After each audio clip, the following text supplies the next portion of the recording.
मी student आहे, जर माझी सिस्टीम मला पॉझिटिव्ह गोष्टी प्रोव्हाइड करत नाहीये तर मी ऑफकोर्स आवाज उचलणार. मग समोर कोण आहे, कोणता नेता आहे, मला फरक पडत नाही. ह्या सिस्टीम जे आता चालू आहे किंवा प्रोटेस्ट करा, आपला आवाज उठवा, ह्याच्यावरनं आम्हाला समजते की हा माझा आवाज उठवला तरच मला ते मिळणार आहे. राजन तिवारी नावाच्या मुलग्यानं आत्मदहन करून घेतलं. आपल्या कोल्हापुरातलं सांगतो मी, कोल्हापुरातल्या. पण त्यांनी असं एका म्हणजे एज्युकेशन मिनिस्टर त्यांचा राजीनामा न मागता होल सिस्टीम होती त्यात त्यांनी चेंजेस केले की आमचा विरोध शासनाला नाही, शासनाच्या व्यवस्थेला आहे. आणि असंही होऊ शकते की मी प्रोटेस्टचा पार्ट आहे आणि मला लोकांचं अटेन्शन घ्यायचं आहे आणि म्हणून मी प्रोटेस्टमध्ये आलोय. पंतप्रधानांच्या पदाची एक गरिमा आहे, बरोबर आहे. मग 47 दिवस तुम्ही काय करत होता जेव्हा मुलं बसली होती? आणि आत्ताच ते म्हणायला लागले तुम्ही टेररिस्ट आहात. कोणी आहे का इकडे टेररिस्ट? तुम्ही rubber pellets Delhi, this is काश्मीरीकरण ऑफ इंडिया, रबर पॅलेट्स दिल्लीमध्ये वापरायला लागलाय. सोनम वांगचुक यांचं जे अपहरण झालं, मी अपहरणच म्हणेन. वेदाच्या मंत्रानं काय होतंय याच्यावर 25 लाख रुपये केंद्र सरकार देतंय. रोग काय आहे? इथली भरबटलेली शिक्षण व्यवस्था, खाजगीकरण होत असलेली शिक्षण व्यवस्था, एक ठराविक विचारसरणीकडे झुकणारी शिक्षण व्यवस्था हा इथला रोग आहे. मी टॅक्स भरते, त्या टॅक्समधनं शिक्षण व्यवस्थेला पगार जातो. मी टॅक्स भरते, त्या टॅक्सच्या पैशातनं पोलिसांना पगार जातो. मी टॅक्स भरते, त्या टॅक्सच्या पैशातनं या सरकारचे सगळे बजेट्स अलोकेट होत असतात. नमस्कार, मी सुधाकर काशीद, तरुण भारतचा निवासी संपादक. पत्रकारितेत मुद्दाम हे किती वर्ष मुद्दाम सांगायला कारण आहे की बरोबर माझी 40 वर्ष पत्रकारितेत झाली. मी हे केवढ्यासाठी, माझा अनुभव काय याच्यासाठी असं नव्हे, पण मी गेली 40 वर्ष आंदोलनं बघत गेलो, मोर्चे बघत गेलो, निदर्शनं कव्हर केली. कोल्हापुरात काही छोट्या मोठे प्रकार घडले, दंगली घडल्या, राजकीय सामाजिक, त्याचा मी एक साक्षीदार इतके वर्ष राहिलो, म्हणून मी ते मुद्दाम सांगितलं. आणि आता मला काही नवं बघायला मिळालं या आंदोलनाच्या निमित्तानं. इथंपर्यंत अशापर्यंत मी तुमच्याशी फक्त बोलतो. ज्यावेळेला मी इथं मेणबत्ती घेऊन तुम्ही जो मोर्चा काढला त्यावेळेला मी प्रत्यक्ष त्या मोर्चाच्या बातमीच्या कव्हरेज व आमच्या बातमीदाराबरोबर गेलो, तर मी जे चेहरे बघितले त्या चळवळीतले, म्हणजे मी कॅन्डल मार्च निघाला होता, इतके वेगळं काही सांगून गेला तो कॅन्डल मार्च की तिथली भाषणं ऐकली, अजून सुरूच व्हायची होती. पण ज्यावेळी नवे चेहरे दिसले, हे जे नेहमी वरनं बाल्कनीतनं सगळं बघणारे आज ज्या वेळा इथं दिसले, त्यावेळेला खऱ्या अर्थानं तुम्ही खूप लोकांना या आंदोलनाच्या दिशेनं किंवा आंदोलनाचं महत्त्व, आंदोलनाचं कारण पटवून देण्यात यशस्वी झाला होता. त्याला आता ते JNC वगैरे ही सगळी नावं ठीक आहे, आता येईलच. पण मी सांगतो की एक पिढी अशी गेली की दुसऱ्यासाठी खूप झटली, म्हणजे समाजासाठी. त्र्यंबक सीताराम कारखानीस म्हणून कोल्हापूरचे कारखाने हे होते, 4 वेळा आमदार होते ते शेतकरी कामगारचे. मी नव्या पिढीला मुद्दाम जरासं पाठीमागचं का सांगतो की उगाच सगळंच बाद आहे असं नाही. तर अशी माणसं कोल्हापुरात होऊन गेली. 4 वेळा आमदार होते, शेतकरी कामगार पक्षाचे आमदार होते, आणि त्यांनी चळवळ हातात घेतली असं म्हटलं तरी आदल्या रात्री काहीतरी जोरात सुरू व्हायचं, त्यांना सांगितलं जायचं अशा पद्धतीनं करूया आपण, तुम्ही आंदोलन तेवढं करू नका किंवा गोंधळ करू नका, आम्ही ते करतो. का तर त्यांना माहिती होतं की या माणसाची ताकद काय आहे आणि त्याचे परिणाम काय आहेत. तर त्या माणसानं शेवटपर्यंत तो सिमेंटचा पत्रा असलेल्या म्हाडाच्या चाळीत तो इथं राहत होता. आणि भाषणं असे करायचं की मलाबाद्यांची भाषणं, मी काही काळ इचलकरंजीत काम केलं, मलाबाद्यांच्या आम्ही पत्रकार त्याची चेष्टा मस्करी याची चालू आहे की सर तुमच्या पुढं फक्त ही 10च माणसं आहेत, भर उन्हात ती देखील पत्र्यावर बसलेत, तुम्ही भाषण करताय, ती हलत नाहीत, काही नाही, म्हणजे तुमच्या टाळ्या वाजून तुमच्या वाक्याला दाद देता, हे कसं. तर ते म्हणाले, मला आज आता मलाबाद्यांचं आठवते की हे पुढं काय काय होतंय बघा, ही जी आता आमची 10च तुम्ही म्हणता, आम्ही असं चेष्टा करायचो बरं का, त्याची काय किती मोठी गर्दी होती असं उपासना वगैरे म्हणायचं. तर ते म्हणायचं बघा तुम्ही काय. तर मला आता असं वाटतंय की त्या सगळ्या याचं प्रत्यंतर या निमित्तानं नव्या पिढीला आलेलं आहे, नव्या पिढीकडं आलेलं आहे. आणि आत्ताच्या परवाच्या जो नीटचा सगळा जो विषय झाला, मी तर अशी पोरं बघितली की सुट्टी नावाचा प्रकारच त्यांना अभ्यासाच्या त्या कधी येईल. सुट्टी म्हणजे उद्या सुट्टी असेल तर आपलं शनिवारी दुपारपासूनच सुट्टीची वेध आपल्याला लागतात अशी एक परिस्थिती आहे. पण मी अशी मुली बघितली की सुट्टीच ते विसरून गेलेत किंवा त्यांचे मनोरंजन काय असेल ते विसरून गेले आणि त्या नीटसाठी ते झटत होते अशा अर्थाने की आपलं भवितव्य घडवायच्या दृष्टीने ती त्यांची तयारी सुरू होती. पण ज्या तो पेपर रद्द झाला आणि त्या मुलांच्या प्रतिक्रिया ज्या वगैरे एखादा म्हटलं असं जाऊ दे पुढं आणि मिळालं, पण मुलं जी बिथरलीत, मानसिकदृष्ट्या खूप बिथरलीत, त्यावेळी फारसं असं उठलं नाही. पण आता अलीकडच्या या 15 दिवसात जे काय घडलं ते मुलांच्या बरोबर पालक आंदोलनात होते. अनेक मुलं नव्हती, म्हणजे त्यांचं नीट परीक्षेलाही त्यांचा मुलगा नव्हता, पण अनेक पालकांना ते आवडलं नाही की जे काय झालं ते देखील याच्यात आले. कोल्हापुरात मी तर तुम्हाला सांगितलं, अनेक नवे चेहरे बोलायचा जो प्रयत्न करत होते तो अफाट असा होता, म्हणजे आमच्या कल्पनेबाहेरचे अशी काही शब्द वगैरे ते वापरत होते. मग आज आम्ही ठरवलं की बातम्या तर आल्या का नाही 15 दिवस, खूप चांगल्या पद्धतीनं सगळ्या दैनिकात त्याच्या बातम्या आल्या. काही ठिकाणी जरूर या आंदोलनाचा, आपल्या आंदोलनाचा आधार घेऊन राजकारण झालं नाही का, तर त्याचं राजकारणही करण्याचा जरूर प्रयत्न झाला. पण माझ्या मते मुख्य प्रश्न सगळ्यांच्या या निमित्तानं लक्षात आला. नमस्कार, मी कैवल्य मनीषा बृहस्पती शिंदे. मी डी शिंदे सरकार कॉलेजमध्ये 11वी आर्ट्स झालो. मी जंतर मंतरवर च्या प्रोटेस्टमध्ये सामील होतो आणि देशातल्या एका यशस्वी ऐतिहासिक चळवळीमध्ये माझा सहभाग होता. या बाबतीत मला खूप अभिमान आहे. पण जंतर मंतरवर मी जे काही बघितलं 20 तारखेला 21 तारखेला, ते एक डेमोक्रॅट म्हणून मला खूप डिसअपॉइंटिंग वाटलं. नंतर इकडं आल्यानंतर चळवळीला यश मिळालं, ही गोष्ट खूप चांगली झाली. मला यावर एक गोष्ट म्हणायची आहे, हायलाईट करायची, ती म्हणजे आता हा जो प्रोटेस्ट आहे, ही जी चळवळ आहे, ही जेन्झींची चळवळ आहे असं म्हणलं जातं. पण मला असं वाटतं की जेन्झी हे एक मार्केटिंग करण्यासाठी केलेलं वर्गीकरण आहे. ठीक आहे. प्रत्येक आजपर्यंत म्हणजे जेन्झींनी हे करून दाखवलंय, याचा असं म्हणण्याचा अर्थ असा होतो की मागच्या पिढ्यांनी काही केलं नाही, तुम्ही त्यांना ब्लेम करता. हे चुकीचं आहे माझ्या मते. कारण जेन्झी आता धमक दाखवतायत करून दाखवायची, आणि आधीच्यांनी का दाखवली नाही याचं एक महत्वाचं कारण म्हणजे श्रीपाद जोशी सर सांगतात की भारतीय कुटुंब व्यवस्था ही खूप फॅसिस्ट आहे. घरापासूनच त्यांना फॅसिझम लादला जातोय. त्यांना प्रश्न विचारायचे नाहीत, हे संस्कार त्यांच्यावर केले जातात आणि या संस्कारांना विनाकारण ग्लोरिफाय केलं जातंय. त्यामुळं आमच्या आधीच्या पिढ्या प्रश्न विचारायला घाबरत होत्या. पण तरी जेपी मुवमेंटमध्ये वगैरे ज्यावेळी झाली, ती सुद्धा एक त्यावेळेच्या तरुणांनीच केली. त्यामुळे असं म्हणणं चुकीचं आहे की ही जेन्झींची मुवमेंट आहे, त्यांनी पुढे नेली आहे. ही तरुणाईच्या मध्ये असणाऱ्या एका रिबेलची मुवमेंट आहे, जी कोणत्याही जेन्झी असू देत किंवा कोणतीही तरुणाई असू देत त्यांनी ही केलीच असती. पण ही हायलाईट यामुळे झाली आहे कारण आधीच्या पिढ्यांमध्ये फॅसिझम हा लादला गेलेला आणि अशी साधनही नव्हती ना. हो, हे म्हणजे नाही, साधनांचा विषय नाही. ज्यावेळी तुम्ही म्हणजे साधना आहेत, बरोबर आहे, त्यांचा इफेक्ट पडतो. पण आता जेपी मुवमेंटच्या वेळी पण साधनं कमीच होती, पण ती खूप प्रभावशाली ठरली. तशीच ही मुवमेंट, फक्त मला असं म्हणायचं होतं की जेन्झी म्हणण्यापेक्षा भारताच्या तरुणांनी ही मुवमेंट चालवली आहे असं म्हणायला पाहिजे. बरोबर, हा एक टप्पा हो, जेन्झीचा एक त्यातला हे. त्याच्या पुढे तुम्ही म्हणताय त्याला व्यापक स्वरूपच सगळीकडे आलंय. म्हणजे फक्त एखाद्या चळवळीला हजारो लोक पुढे जमायला लागतात असं नाहीये. आहेत ती, पण लोकांच्या पर्यंत तरी देखील त्या चळवळीचा विचार जाऊन पोहोचला. नमस्कार, मी तेजस्विनी संजय बनसोडे, विवेकानंद कॉलेज कोल्हापूर. इथे मी MSc इन फिजिक्स करत आहे. खूप जणांचं असं म्हणणं होतं की या मुवमेंटला एवढा मोठा प्रतिसाद का मिळाला, अचानक एवढे जण का जागे झाले. कारण खूप वर्षापासून दाबला गेलेला जो श्वास होता, म्हणजे विद्यार्थ्यांचा असू दे किंवा दुसराही, म्हणजे जसं की शेतकरी असू दे, MP मध्ये जे प्रोटेस्ट चालू आहेत, म्हणजे हे दाबल्या गेल्यामुळे त्यांना फक्त एक प्लॅटफॉर्म हवा होता किंवा एक असा चान्स हवा होता की त्या चान्समध्ये ते मोकळेपणाने जाऊन बोलू शकेल आणि आपल्याला काहीतरी सपोर्ट असावा. तोच अभिजित दिपकेजी जे अमेरिकेहून आले आणि त्यांनी ती चळवळ म्हणजे ऑनलाईन न ठेवता ऑफलाईन दिल्लीमध्ये जंतर मंतरवर त्यांनी चालू केलं. मग त्याला प्रतिसाद किती मिळाला आपण सगळ्यांनी पाहिलं.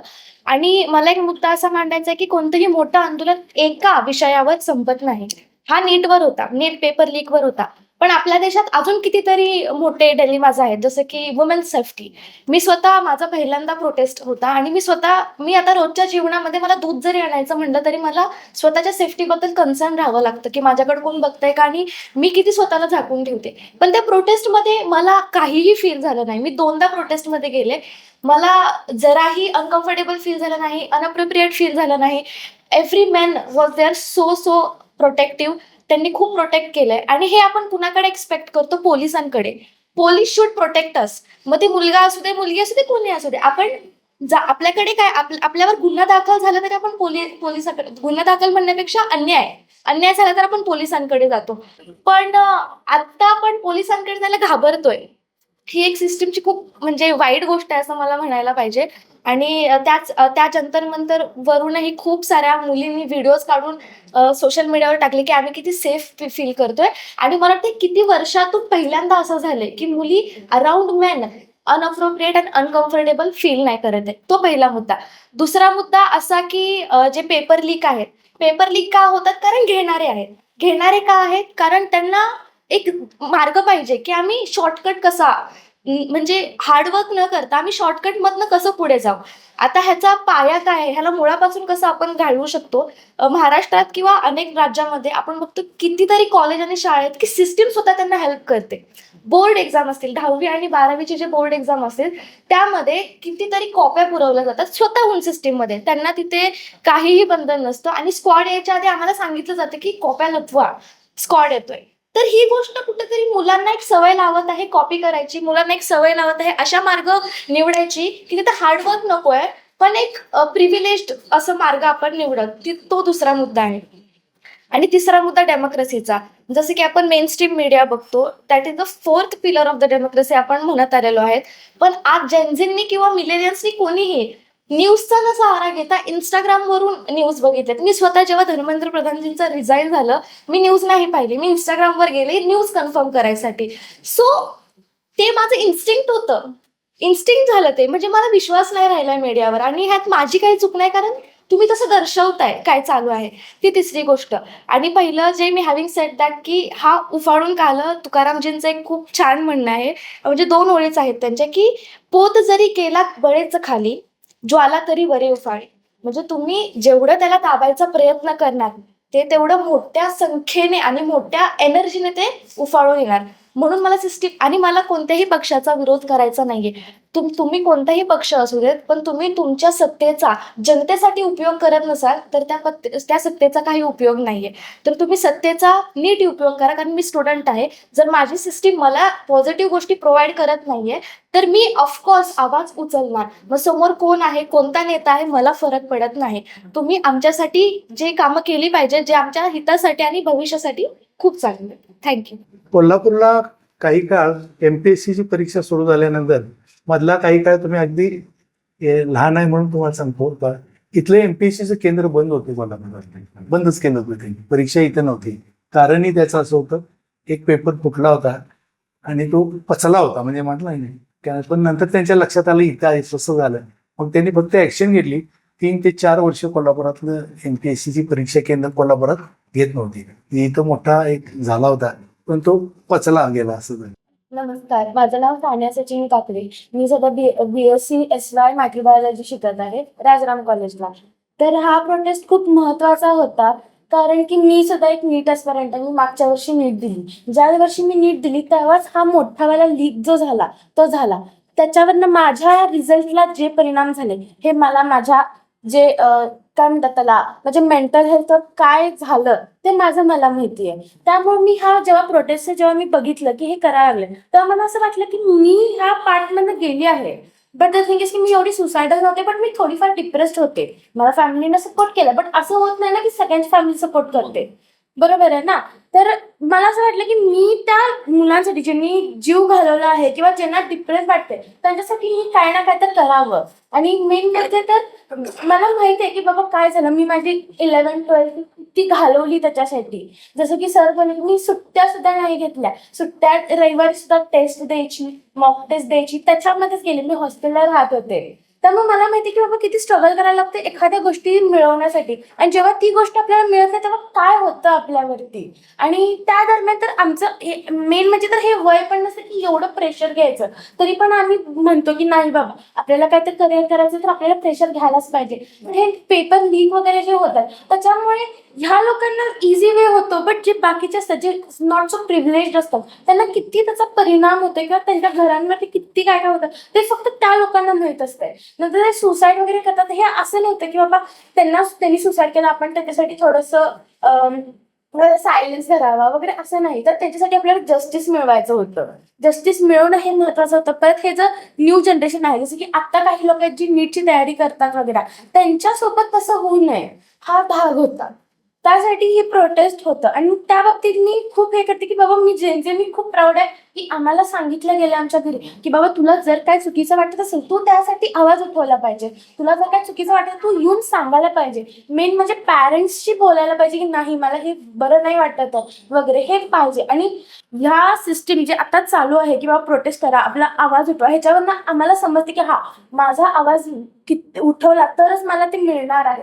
जर मी गप्प राहिले तर मला काही मिळणार नाही, मी तशीच राहणार, तशीच डिप्रेशन आणि मी पूर्ण बिखरून जाणार आहे. त्यामुळे मला हे असं वाटलं की ही प्रोटेस्ट वगैरे खूप इम्पॉर्टंट होतं. कोल्हापूरमध्ये हे झालं हे एकदम चांगलं झालं कारण की इथं आपल्याला एज्युकेशनचं महत्त्व देतं. जसं की शिवाजी युनिव्हर्सिटी आहे, भारती विद्यापीठ आहे, इथं एज्युकेशन खूप महत्त्वाचं आहे. आणि इकडे हे प्रोटेस्ट होणं हे खूप इम्पॉर्टंट होतं कारण की ह्या इकडच्या लोकांना माहिती आहे की बाबा एज्युकेशन करिअर वगैरे काय आहे हे एकदम इम्पॉर्टंट आहे, त्याचं आपल्याला महत्त्व समजतं. थँक्यू. नमस्कार, माझं नाव मैत्रेय इंगळे. मी लॉ शिकते कोल्हापुरात. शहाजी लॉ कॉलेजची मी विद्यार्थी आहे आणि मी कोल्हापूर सिटिझन्स फोरमचा एक भाग आहे.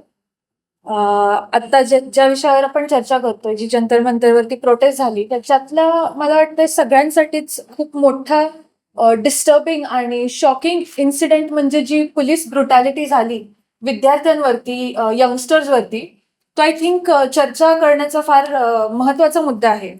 मग मी सुरुवात त्याच्याने करीन की आपलं भारतीय संविधान आपल्याला आर्टिकल 19 अंतर्गत विचार व अभिव्यक्ती स्वातंत्र्याचा अधिकार प्रदान करते, म्हणजेच freedom of speech and expression. मग ह्याच अधिकारांतर्गत आपल्याला मतभेद व्यक्त करण्याचा सुद्धा अधिकार आहे.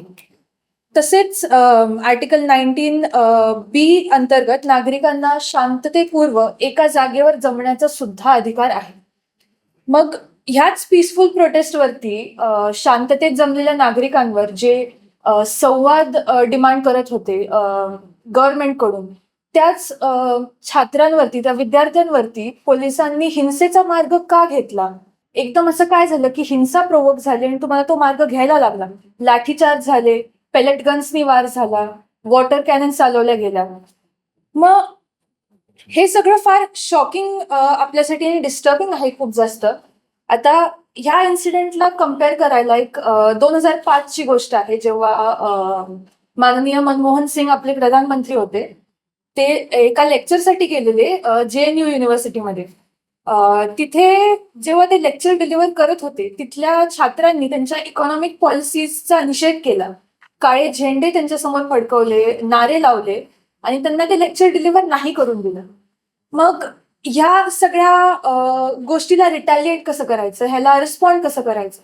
मग ते लेक्चर जे झालंच नाही, पण JNU त्या स्टुडंट्सवरती कॉलेजची कारवाई करण्यात आली, त्यांना सस्पेंड करण्यात आलं. मग हे जेव्हा आपल्या माजी प्रधानमंत्री मनमोहन सिंगना कळालं तेव्हा त्यांनी सांगितलं की स्टुडंट्सवरती कसलीही कारवाई केली जाऊ नये. ते असं म्हणले की प्रश्न विचारणं तो त्यांचा अधिकार आहे. त्यांनी सांगितलं त्यांच्या व्हाईस चान्सलरना की जी पण तुम्ही कारवाई केली आहे ती सगळी मागे घ्या. आणि तेव्हा त्यांनी एक कोट बोललेली, जी व्हॉल्टेअरची कोट आहे, मी ती सांगते. ते बोलले की तुम्ही जे बोलताय त्याच्याशी माझे मतभेद असू शकतात, परंतु ते बोलण्याचा तुमचा अधिकार मी शेवटच्या श्वासापर्यंत जपेन. सो हाच अधिकार जो आपण सरकारकडून डिमांड करत होतो, तो अधिकार कुठेतरी आपल्याला डिनाय करण्यात आला. आपण जे प्रश्न विचारत होतो ते ऐकले गेले नाहीत. मग जे आपण मतभेद व्यक्त करतोय ते ऐकणं सरकारची रिस्पॉन्सिबिलिटी आहे, ती त्यांची जबाबदारी आहे. आणि जेव्हा तो डायलॉग परत येत नाही, आपल्याला संवाद आपल्याशी साधला जात नाही, तेव्हा ते सगळं न करून डायरेक्टली तुम्ही हिंसेच्या वळणाला लागताय, ह्याची कुठे ना कुठेतरी इन्व्हेस्टिगेशन झाली पाहिजे. आणि मी हेच म्हणते की जे पण जंतर मंतरला तिकडे ज्यांच्यावर पण व्हायलन्स झाला, ब्रुटॅलिटी झाली, तुम्ही सगळे तिथे होता. मला असं वाटते की खूप ब्रेव आहेत ते स्टुडंट्स की ज्यांनी ते सगळं स्वतःवर घेऊन सुद्धा पुढच्या दिवशी डबल संख्येमध्ये ते तिथे प्रोटेस्टला हजर होते. सो एवढंच मला बोलायचं आहे. नमस्कार, मी शशांक गाडगे. आता हे जंतर मंतरवरती जे काय झालं, त्यानंतर जे काय ओव्हरऑल व्हायला लागले देशामध्ये, ह्याच्यामध्ये मी नागरिक म्हणून मला नागरिक म्हणून बोलायचं आहे, मला स्टुडंट म्हणून बोलायचं नाही, मला जेन्सी म्हणून बोलायचं नाही. बेसिक सेन्स ऑफ एम्पथी जो आहे की मी आज दिवसभरात काम करतोय, आपला कॉमन पर्सन एवढा बिझी झालाय त्याच्या घर सांभाळण्यात, त्याचं कुटुंब सांभाळण्यात, की त्याला शेजारच्याकडे काय चाललंय हे समजत नाहीये. आणि परवा आमची चर्चा चालू होती. ह्या चर्चेमध्ये मॅडमांनी एक वाक्य सांगितलंय की ज्यावेळी एखाद्या स्त्रीवरती अत्याचार होतोय, एखाद्या आईवरती होतोय, एखाद्या बहिणीवरती होतोय, तरी त्या टेक्निकल गोष्टीने जर बघायला गेलं तर त्यांनीच फक्त रोडवरती येणं गरजेचं आहे का? म्हणजे आज मी नीट एक्सपर्ट नाही आहे, पण मला जे काय चाललंय शिक्षण व्यवस्थेचं, म्हणजे आता रिसेंटली मी बघतोय की 94,000 गव्हर्नमेंट स्कूल्स बंद पडलेत.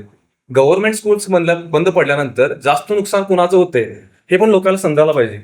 आणि मग ऍक्च्युली तो प्रॉब्लेम येतो परत इकॉनॉमीकडे, की तुम्ही जर तितके पैसे कमवत नसाल तर मग तुम्ही आणखीन काम करता, मग परत तुम्ही आणखीन इग्नोर करता, तुम्ही आणखीन रिस्ट्रिक्टेड राहता, मग परत तुम्ही इथंच येता की मला बोलायचं नाहीये, माझं चाललंय ते मला चालू द्यायचं आहे. आणि ह्या सगळ्या गोष्टीचा निषेध मला करायचा होता की हे जे काय चाललंय की एम्पथी हा जो काय प्रकार आहे की एम्पथी राहिली पाहिजे. एक कोल्हापूर सिटीझन फोरम जे आम्ही काम करतोय त्याच्यामध्ये आम्हाला एम्पथी हा शब्द एम्बेड करायचा आहे लोकांच्या मध्ये, की जे काय चाललंय हे तुम्ही बघताय आणि तरी पण तुम्ही बोलत नाही आहे, तर तुम्ही बोलायला पाहिजे.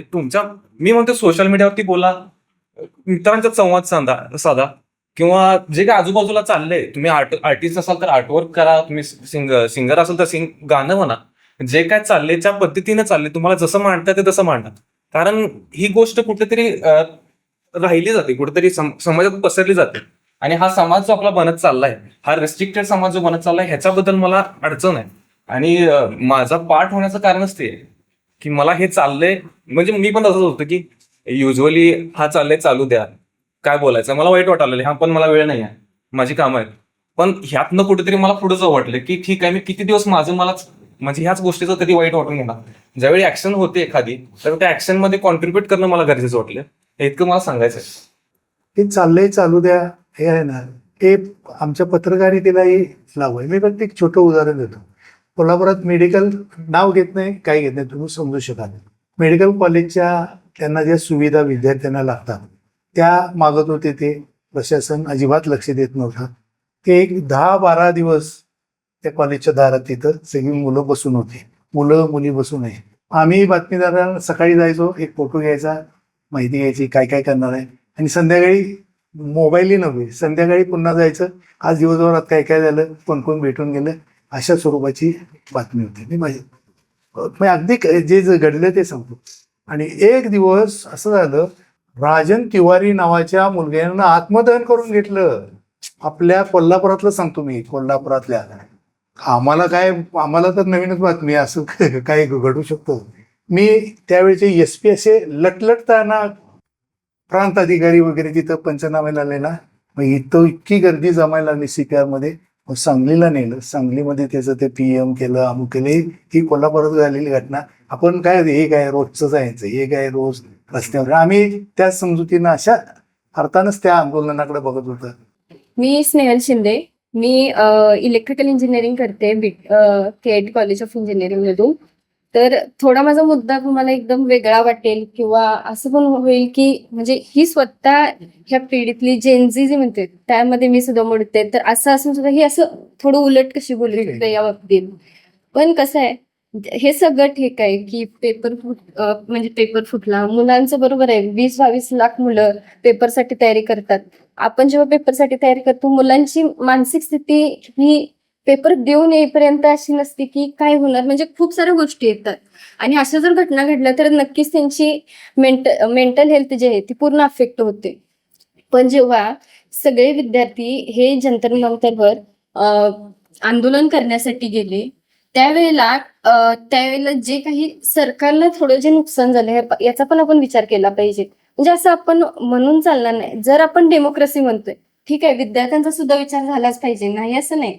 पण ज्या प्रकारे आपण आपल्या प्राईम मिनिस्टरला चुकीच्या पद्धतीने बोलतोय, म्हणजे ती काहीतरी एक पद आहे ना, त्या पदाचं आपण भान ठेवून आपण त्या गोष्टी बोलल्या पाहिजेत.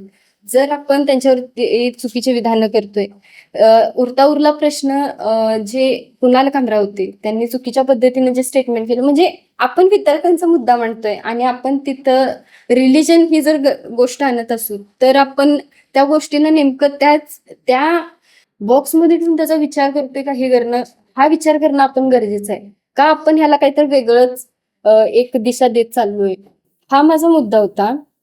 त्याचबरोबर अशाच प्रकारच्या सेम घटना 2015 मध्ये MP मध्ये सुद्धा पेपर फुटला. 2018 मध्ये, म्हणजे सिनारिओ पूर्ण 2015 पासून ह्याच्या अगोदर भरपूर झालेले आहेत, पण मी 20s मध्ये सांगू इच्छिते.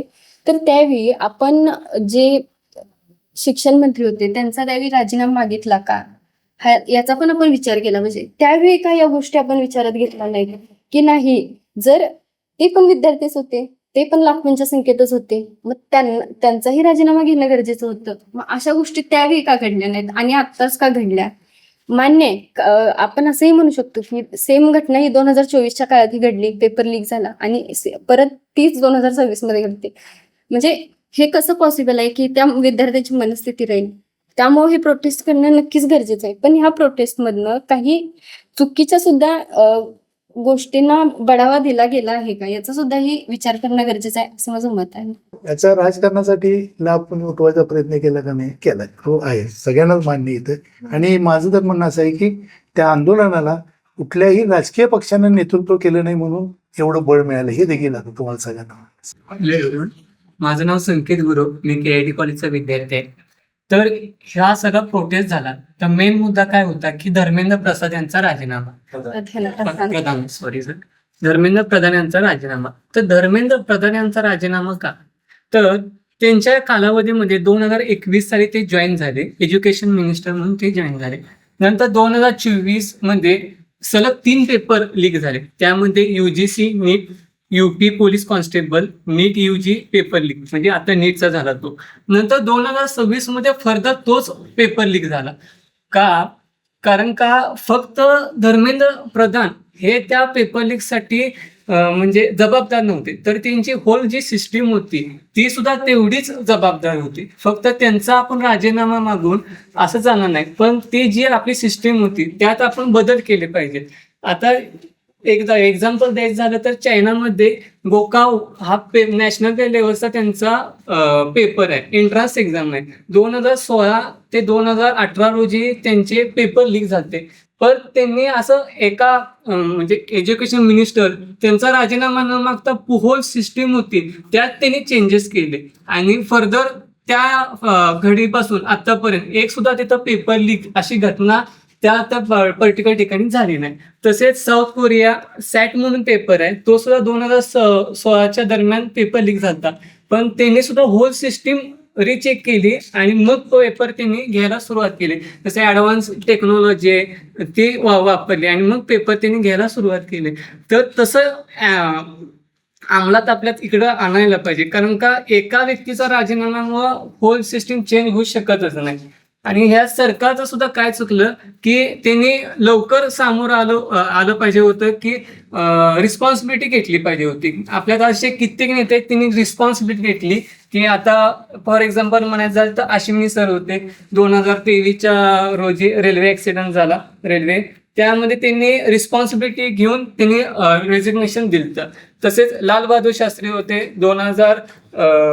1956 साली रेल्वेच ऍक्सिडेंट, तिथं ह्यूज ऍक्सिडेंट झाला, त्यावेळी त्यांनी रिस्पॉन्सिबिलिटी स्वतःहून घेतलेली व रेजिग्नेशन दिलं.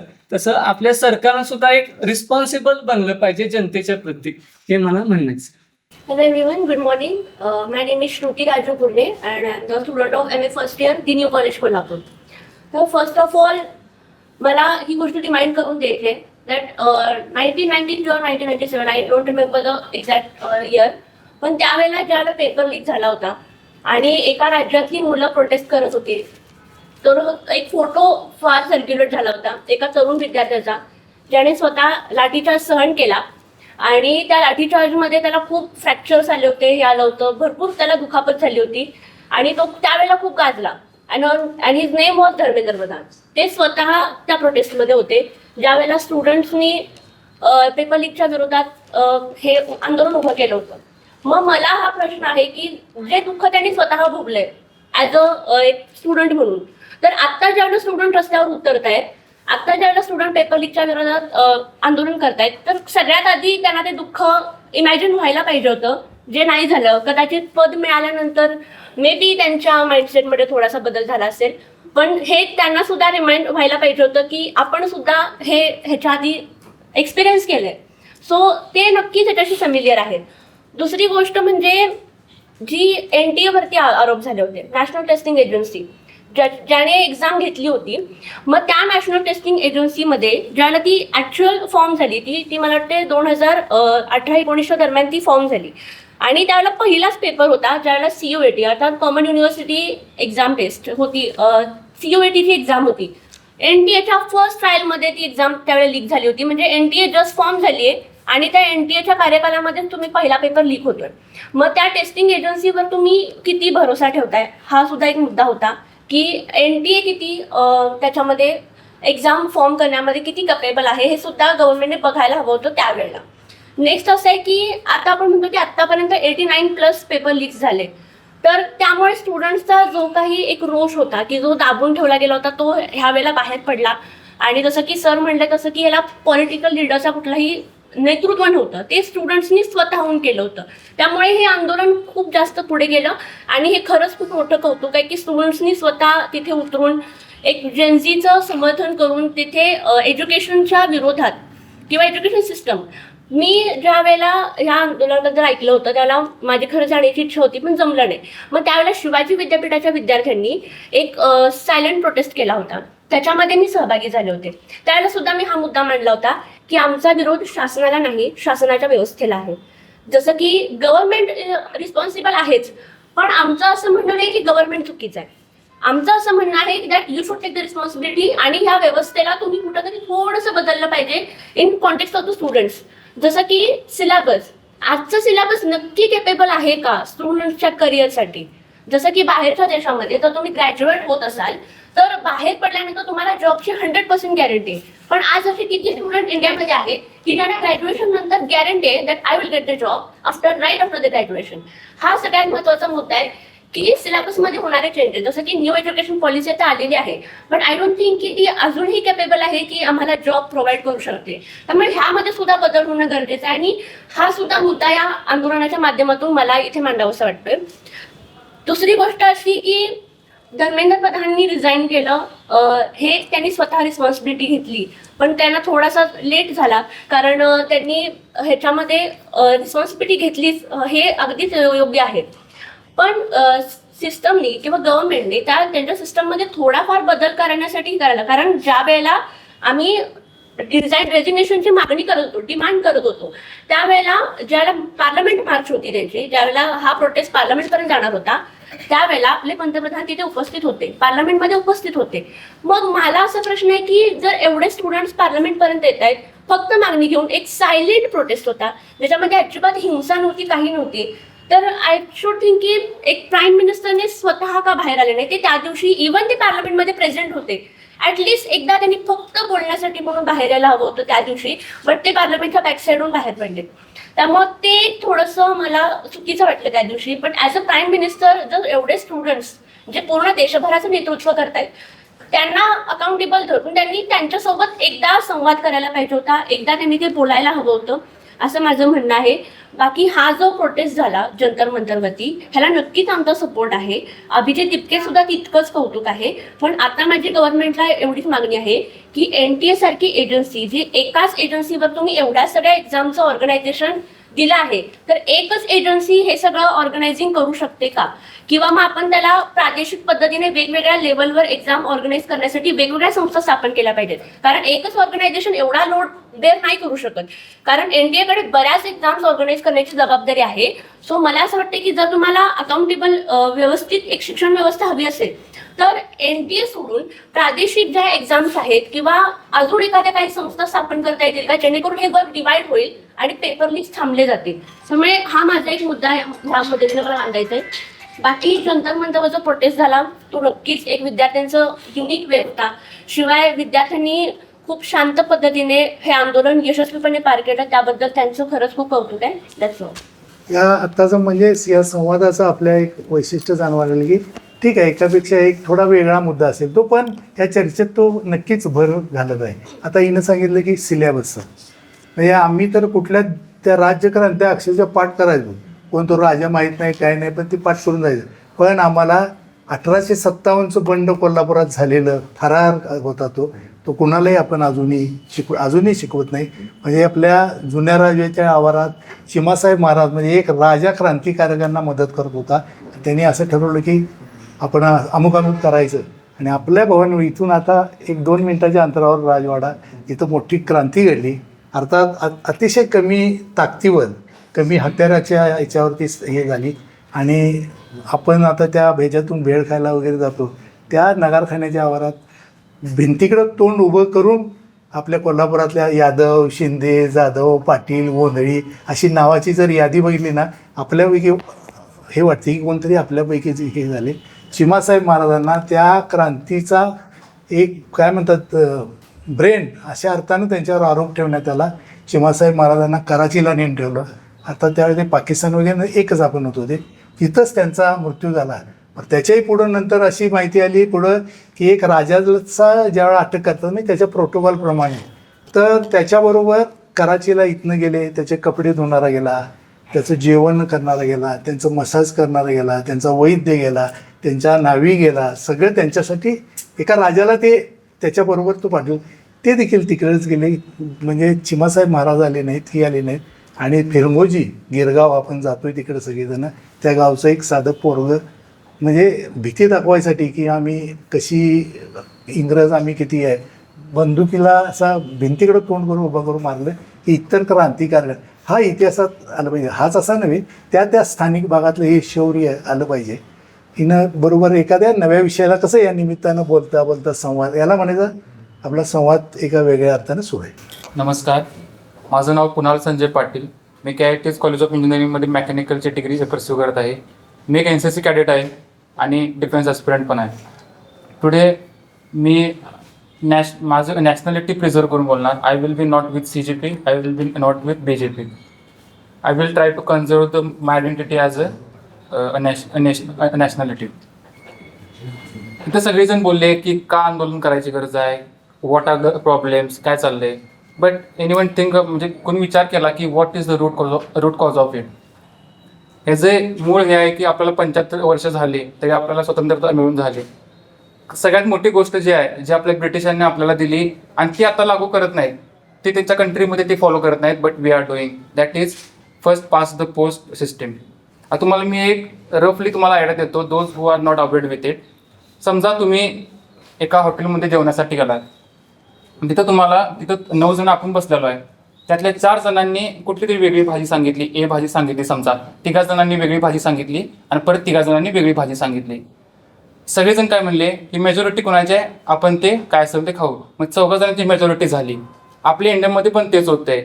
रिमेनिंग 3 म्हणजे 60% ऑफ द डेमोक्रेसी जे आहे that is actually ignored. Got it. आता हे तुम्ही जर बघितलं की व्हॉट इज द प्रिन्सिपल, म्हणजे युरोपियन कंट्रीजमध्ये काय प्रिन्सिपल आहे तुम्हाला माहिती असेल. Finland is the most happiest country. The press freedom इंडेक्समध्ये Finland, Denmark they have the highest ranking. India has 157 रँकिंग. So what is it. तर ह्या युरोपियन कंट्रीजमध्ये there is a different system, proportional representation. What it means to बी, मला कसं सांगायचं, समजा आता मी एक वोटर आहे, they will try to give me the 2 votes. ते मला 2 votes देण्याची अधिकार देणार मला. ते first vote will be to the local MP, local regional government करण्यासाठी ते मला 1 vote देणार. 1 vote जे असणार आहे ते म्हणजे जे लेजिस्लेशन एक्झिक्युशन होणार आहे तर त्याच्यामध्ये माझं ते पार्लमेंटमध्ये जाणार. आता इथं पण सेमच आलं. तुम्ही म्हणाल की मी पण वोट देणार, मेजॉरिटी होणार नाही. फक्त कसं होणार की समजा 10% कुठल्या तरी पार्टीला मिळालं, पार्टी A, B, C आहेत, 10% कुठल्या तरी पार्टीला मिळालं, त्या पार्टीचं पार्लमेंटमध्ये प्रेझेंटेशन 10% राहणार. बी पार्टीचं समजा 20% मिळालं तर 20% पार्लमेंटमध्ये त्यांचं रिप्रेझेंटेशन राहणार. युरोपियन कंट्रीजमध्ये 28 कंट्रीज आहेत. Out of 28 countries 21 countries are following the same principle and they are the most happiest countries in the world. तुम्ही सगळ्यांनी सांगितलं की the peaceful protest and all these things. Already I mention that whatever the opinion I am going to represent, so I will represent it as a nation, citizen of a nation. मला तुम्हाला एक विचारायचं आहे, is there any तुम्ही मी काल जे बघितलं की 2800 जी त्यामध्ये प्रोटेस्टर होते त्यांना जे अटक केले दे आर द ती क्रिमिनल्स निघाला की आय एम नॉट टॉकिंग रफली, the data has been provided. तर ती क्रिमिनल्स निघाल्यात. मर्डर त्यांच्यावरती रिपोर्ट्स आहेत, molestation, half murders, different sexual rape has been also there. ही झाली पहिली गोष्ट. Next is that ma'am has mention regarding article 19.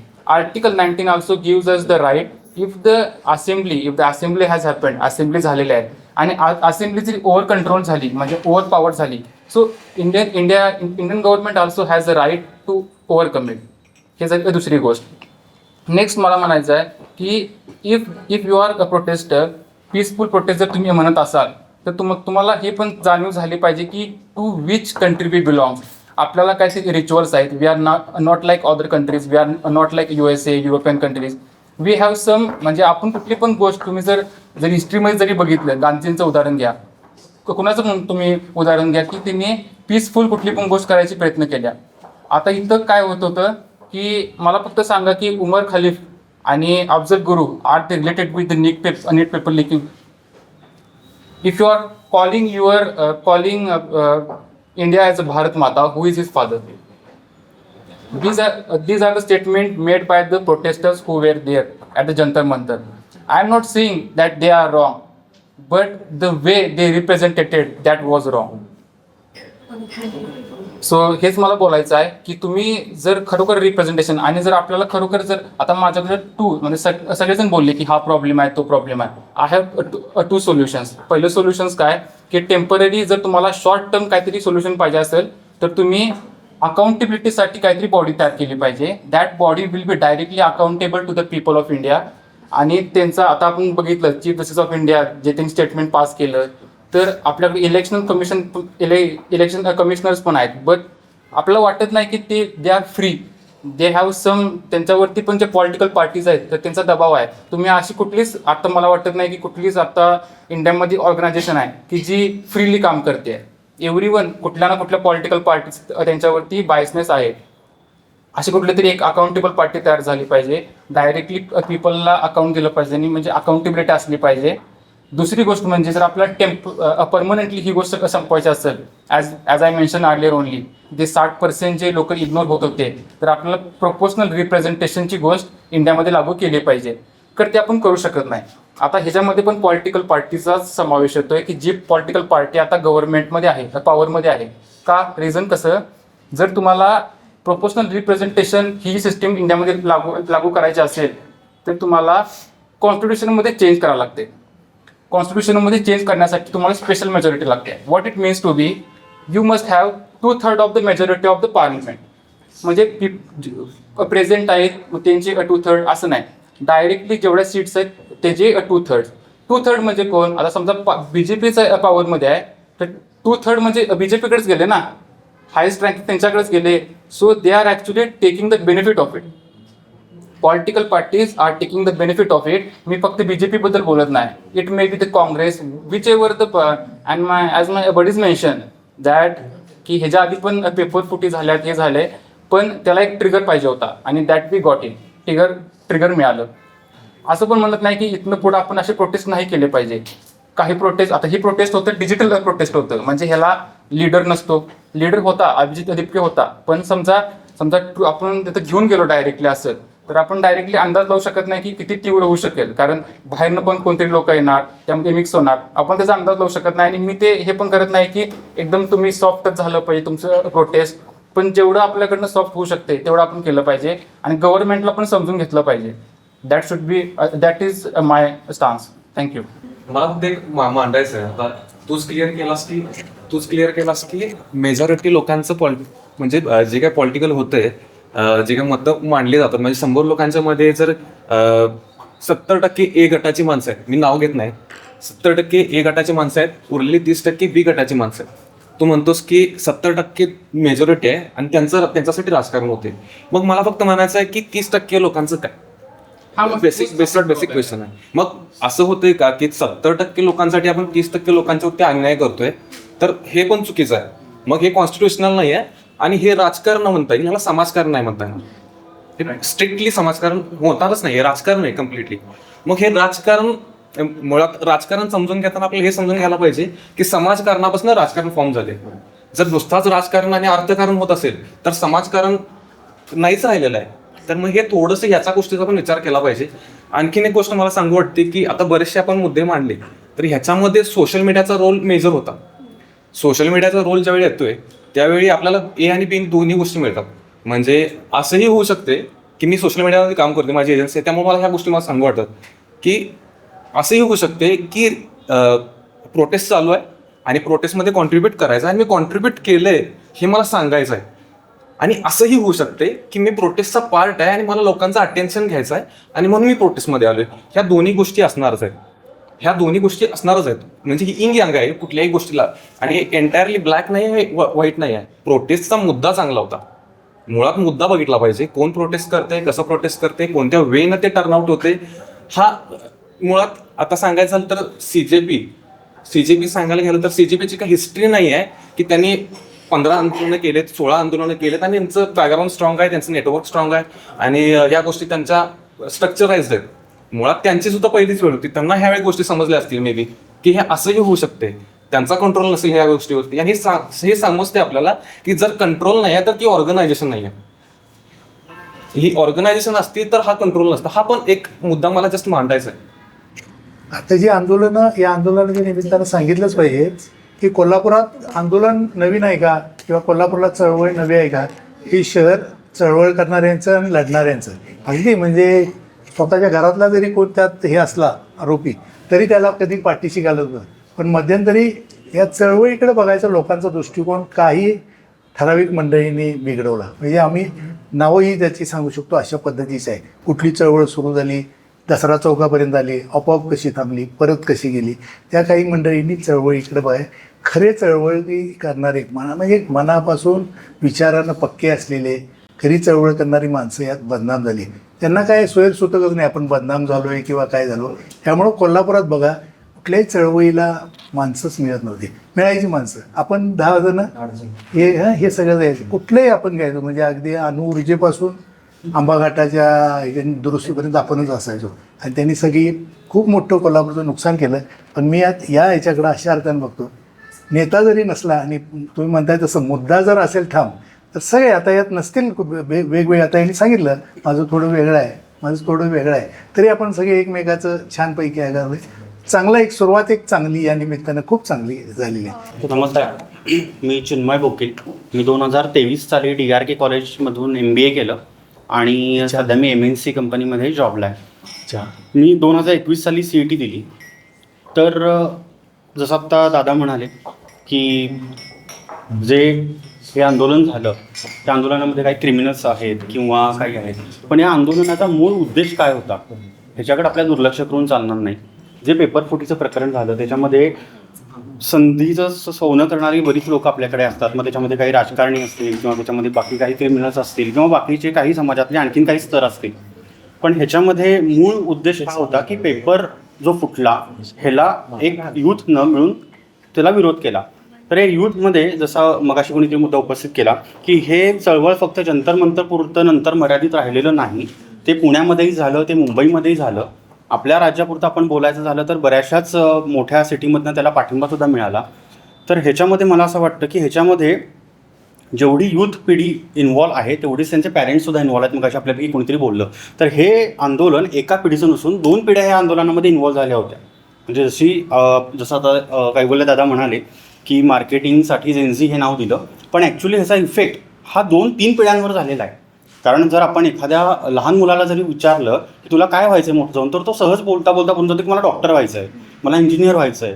तर हा जो मुद्दा आहे हा स्वप्नांचा होता.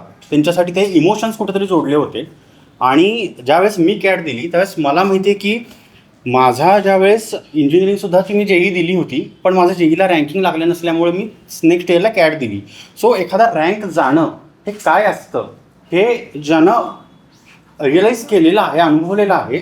जसं तुम्ही मगाशी बोलता बोलता म्हणालात की ही लढाई आता घरापर्यंत आलेली, त्यामुळे या आंदोलनाला हा मोठा पाठिंबा मिळाला. जसं आपण मुंबईमध्ये बघितलं किंवा जसं आपण पुण्यामध्ये बघितलं किंवा अगदी जंतर मंतरवर सुद्धा असेल, ही लढाई प्रत्येकाच्या घरात गेली. प्रत्येकाच्या घरात आज माझी बहीण असेल, भाऊ असेल, कुणाची मुलं असतील, कुणाची नातवंड असतील, या सगळीजणं आज जी एखादी कॅट परीक्षा देत आहेत, जेई देत आहेत, CET देत आहेत, MPSC UPSC शासकीय परीक्षांचा अभ्यास करत आहेत, त्या प्रत्येक सिस्टीमवर हा वचक बसणं गरजेचं आहे. हा पेपर फुटू नाही. ही एज्युकेशन सिस्टीम जी विद्यार्थी पारदर्शकतापणाने अभ्यास करतो त्याच पारदर्शकतेपणानं पेपरसुद्धा व्हावे, त्याचं परीक्षणसुद्धा व्हावं. आणि ही टोटल जी सिस्टीम आहे ह्याच्यासाठी कुठंतरी अंकुश ठेवणं गरजेचं होतं. त्यासाठी हे आंदोलन झालं आणि आंदोलनाचा जो उद्देश होता तो आंदोलनाचा उद्देश हा साध्य झाला. किंवा ह्याच्यामध्ये मला असं वाटतं की एखाद्या मंत्र्याचा राजीनामा घेण्यापेक्षा तो तर घेणं म्हणजे अंकुश ठेवण्यासाठी आहेच, पण ह्याच्यामध्ये आपण जसं बघतोय की अभ्यासक्रम काय आहे आणि अभ्यासक्रमापासून बदल आणि सिस्टीममध्ये होणारे बदल हे पण आहेत. आज जेव्हा आम्ही MBAची कॅट दिली त्यावेळेस ठराविक मुद्दे आपण बघितले की थेरॉटिकल मुद्दे अभ्यासात असतात. जसं MBAच्या फायनल एक्झामला एखादे केस स्टडी विचारला जातो, तसा जर केस स्टडी विचारला तर हा पाठ्यपुस्तकांच्या बाहेरचा जो अभ्यासक्रम आहे किंवा बाहेरचं जे सराउंडिंग आहे ते सुद्धा विद्यार्थ्यांना शिकायला त्याच्यातनं मदत होईल. सो सिस्टीमवर सोल्युशन काढणं हे सुद्धा आपण म्हणू आपल्या तरुणांच्या हातात आहे की किंवा त्यांच्या पॅरेंट्स हातात आहे. त्यांच्या अनुभवानुसार आलेल्या गोष्टी ज्यांनी ज्या बदल बघितलेले आहेत त्या बदलानुसार ते सांगू शकतात, आपल्याला गायडन्स करू शकतात आणि आपण ते इम्प्लिमेंट करू शकतो, एक्झिक्यूट करू शकतो की आम्हाला हा सिलेबस आहे. आणि ह्याच्यामध्ये जसं कोणतरी आपल्यात मगाशी म्हणाले की आपली सिस्टीमच कॉप्या करायला प्रोत्साहन देते कॉलेजमध्ये. सो प्रश्नच तुम्ही अशा पद्धतीने सेट केले की ह्याच्यामध्ये तुम्हाला काय वाटतंय, तर इथं कॉपी करायचा प्रश्नच नाही. आज या दादांना जे वाटते ते मला वाटत नाही, यांना जे वाटते ते मला वाटत नाही, मला जे वाटतं ते मला वाटत नाही. ठीक आहे. सो केस स्टडी बेस्ड हा जर पॅटर्न आपण ह्याच्यामध्ये यूज केला, जसं आपल्याकडे फक्त 4 पर्याय दिलेले जातात, म्हणजे माझ्या माहितीनुसार मॅक्सिमम 90% परीक्षांमध्ये तरी ABCD हे 4 पर्याय दिले जातात आणि त्यानुसार ते पुढं प्रोसेस होते. तर ह्याच्यापेक्षा थोडासा यंत्रणेवर ताण येईल, पण विद्यार्थ्यांना काय वाटतंय ह्याच्यावर तुमचं मत काय आहे, किंवा एखादा जर लॉचा स्टुडंट असेल तर ही केस घडली आहे तर ह्याच्यामध्ये तुम्ही काय करू शकाल. एखादा जर MBAचा स्टुडंट आहे तर ह्याच्यामध्ये अशी कंपनीला प्रॉफिट होतोय आणि अशा पद्धतीनं तो मार्केटिंगसाठी युटिलाइज करायचा आहे तर तुम्ही काय करू शकाल. हे जे केस स्टडी बेसवाले क्वेश्चन्स आहेत हे जर दिले थेरॉटिकल ज्ञानाबरोबरच तर त्याचा जास्त इम्पॅक्ट होईल आणि हे पेपर फुटीची प्रकरणं ही ॲटोमॅटिकली थोडीफार कमी येतील. आणि ही लढाई ही प्रत्येकाच्या घरात गेल्यामुळे हे आंदोलन तीव्र झालं, याला प्रत्येक शहरातनं पाठिंबा मिळाला, ही एक चांगलीच गोष्ट आहे. इथनं पुढं जे एज्युकेशन सिस्टीममध्येच आहेत असं नाही, बाहेर आर्थिक गोष्टीमध्ये सुद्धा भरपूर चेंजेस झालेले आहेत किंवा टेक्नॉलॉजीमध्ये सुद्धा भरपूर चेंजेस होत आहेत. AIमध्ये सुद्धा भरपूर बदल घडत आहेत. काही इंजिनियर्सना अशी भीती आहे की AIमुळे आमचे जॉब जातील. सो ह्या गोष्टीमध्ये सुद्धा एक जेनझी किंवा एक तरुण पिढी म्हणून विचार करणं आपण गरजेचं आहे. That's it. मला एवढे मुद्दे मांडायचे होते. नमस्कार, माझं नाव आहे वेदवती विराज मोहिते. माझं इंट्रोडक्शन द्यायचं झालं तर मी इंडियन नॅशनल काँग्रेससाठी काम करते, पण आज मी इथं सगळेच जण मला असं वाटते इथं आलेलो आहात एक सिटिझन ऑफ दिस नेशन म्हणून. जे काही 20 तारखेला जंतर मंतरवर घडलं ते निंदनीय आहे, हे काय वेगळं सांगण्यासारखं नाही आहे. मला 1-2 वेगळे मुद्दे मांडायचे होते. सगळ्यात पहिलं तर तुमच्या सगळ्यांचं अभिनंदन आहे की सुरुवात अशा यंग जनरेशनकडनं झाली आणि त्याला सपोर्ट वरच्या जनरेशन्सनी पण वेगवेगळ्या पातळीवर केलेलं आहे. मी बऱ्याच ठिकाणी असं ऐकलं की हे आंदोलन पॉलिटिसाइज नाही झालं पाहिजे. माझं थोडंसं मत वेगळं आहे यामध्ये. विचार करा तुम्ही या गोष्टीवर. गव्हर्नमेंट या शब्दाचा अर्थ काय आहे? Government is a system which governs us and who elects the government? It is we the voters who elect the government, right? Why did people go to parliament? You should know the answer for that. Because it is the people sitting in the parliament who are going to decide on your issue, right? Then why not politicize this issue? This is a political issue. Right. तुमचे जे काही admission structures असतील, new education policy असेल, scholarships असतील, तुमच्या कॉलेजच्या fees असतील, बाकी काय टेक्निकल रिक्वायरमेंट्स असतील त्याचे डिसिजन्स कुठं होतात, त्याचे डिसिजन्स हे पार्लमेंटमध्ये होतात. And those are the people ज्यांना आपणच निवडून देत आहोत. Why not go there and ask for questions. Another thing जी मला खूपच मला नाही पटली की why did opposition is trying to hijack this. अपोजिशनचं काम काय आहे? अपोजिशनचं कामच आहे की it is representing 60% of the population. त्यांचं कामच आहे, जर का तुम्ही लोक जंतर मंतरवर जाऊन तुमच्यावर इतके वाईट अत्याचार होत आहेत तर the opposition leader, the entire, all the parties in the opposition are suppose to come on the road, sit for you and ask for justice. And that's what they did. मला कुणालाही एका लीडरचं इथं नाव घ्यायचं नाही आहे because I have seen everybody in the opposition coming ahead and taking a stand, right. त्यामुळे मला तुम्हाला सगळ्यांना जे इथं असे लोक आहेत ज्यांनी अजून त्यांचं पॉलिटिकल मत बनवलेलं नाही आहे, it is high time you need to do it. And आपण सगळे म्हणतो की we want to change the system. बरोबर आहे sir. How will you change the system? मला सांगा, 20 तारखेनंतर हे सगळं झालं, 27ला राजीनामा आला, त्यानंतर काल 2 दिवस काय चाललं? काय बघताय तुम्ही की मुलांवर बिहारमध्ये AK-47 चालवलेली आहे. मग मला एक गोष्ट सांगा, यातून तुम्ही काय शिकला? काय शिकलं यातून? We are sitting outside, the people sitting in the system are deciding. Then how will you do that? You have to come into mainstream politics to do it. तुम्हाला डिसिजन मेकिंग पॉवर हातात घेतली पाहिजे. आणि मी जेव्हा ma'am बाहेर आम्ही जेव्हा जात असतो, जेव्हा आम्ही बाकी ॲजिटेशन सर करत असतो, आम्हाला खूप जण असं म्हणतात अरे आम्हाला नाही असोसिएट व्हायचं तुमच्याबरोबर, कारण की असं असतं ना की काही लोक त्यातनं वेगळं बेनिफिट्स घेत असतात. पण असं नाही आहे. खूप लोक, आमच्यासारखे लोक पण आहेत जे ॲक्च्युअल या कामासाठीच आलेले आहेत की डेमोक्रेसी प्रोटेक्ट व्हावी या सगळ्या सिस्टममध्ये. तर तुम्हाला जर का असं वाटतंय तर इट इज हाय टाईम तुम्ही विचार करा. हा एक मुद्दा नाही आहे. नीट एक्झाम हा एक काय म्हणतात एक ट्रिगर पॉईंट आहे. बरं ठीक आहे, तुम्ही एक्झाम सिस्टीम चांगली गेली, तुम्ही सगळे ग्रॅज्युएट झाला, तुम्हाला काय वाटतं तुम्हाला जॉब्स मिळणार आहेत? Why are you not thinking about what is going to happen after 10 years? कळलं? चायना अँड इंडिया, एक काळ असा होता की आपण चायनाबरोबर कम्पीट करत होतो आणि आता तुम्ही विचार करा की आपण कुणाबरोबर कम्पीट करतोय. चायना आणि आपलं 2च देश असे ह्या जगात आहेत ज्यांचं पॉप्युलेशन 100 billion लोकांपेक्षा जास्त आहे. And these are the 2 countries, right? Look where China is, because China worked on employment, China worked on education, China worked on its manufacturing sector which is going to be the highest sector employing people. त्यांना माहीत होतं की young लोकांसाठी तुम्ही काही केलं नाही आत्ता तर यूथचं अँगर plus farmers can topple a government. त्यांना हे लक्षात आलं होतं आणि म्हणूनच त्यांनी हे सगळे त्यांचे पॉलिसीज अशा केल्या की ज्यामध्ये त्यांच्या मुलांना, जसं तुम्ही एक्झाम्पल दिलं की तिथं पेपर तिथं सुद्धा फुटला होता, बाकीच्या कंट्रीजमध्ये फुटला होता, आपल्या इथं किती वेळेला फुटला? 10 वर्षात 152 वेळेला फुटला. 152 वेळेला. तुम्हाला मिलिटरीचा सपोर्ट घ्यायला लागतो पेपर आणण्यासाठी. इट इज म्हणजे हास्यास्पद आहे हे सगळं. हेलिकॉप्टरनं येतं. हे हास्यास्पद आहे. आणि मला तुमचं पण मॅम एक पॉईंट काउंटर करायचं आहे की पंतप्रधानांच्या पदाची एक गरिमा आहे. बरोबर आहे. मग 47 दिवस तुम्ही काय करत होता जेव्हा मुलं बसली होती? You have been elected by the voters to sit in that chair and take decisions. Why are you not showing your face? You should. तुम्ही ठेवायला पाहिजे ना. सोशल मीडियावर हा मुवमेंट तयार झाला. Who started the movement? The chief justice of India says तुम्ही cockroaches आहे.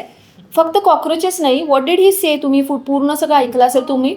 Lazy, uneducated, unemployed people sitting on social media आणि त्यांना बाकीचं काही काम नाही आहे. मग काय येते सोशल मीडियावर? मग time they give you back की आम्ही सोशल मीडियावर आलो तर आम्ही काय करू शकतो, राईट?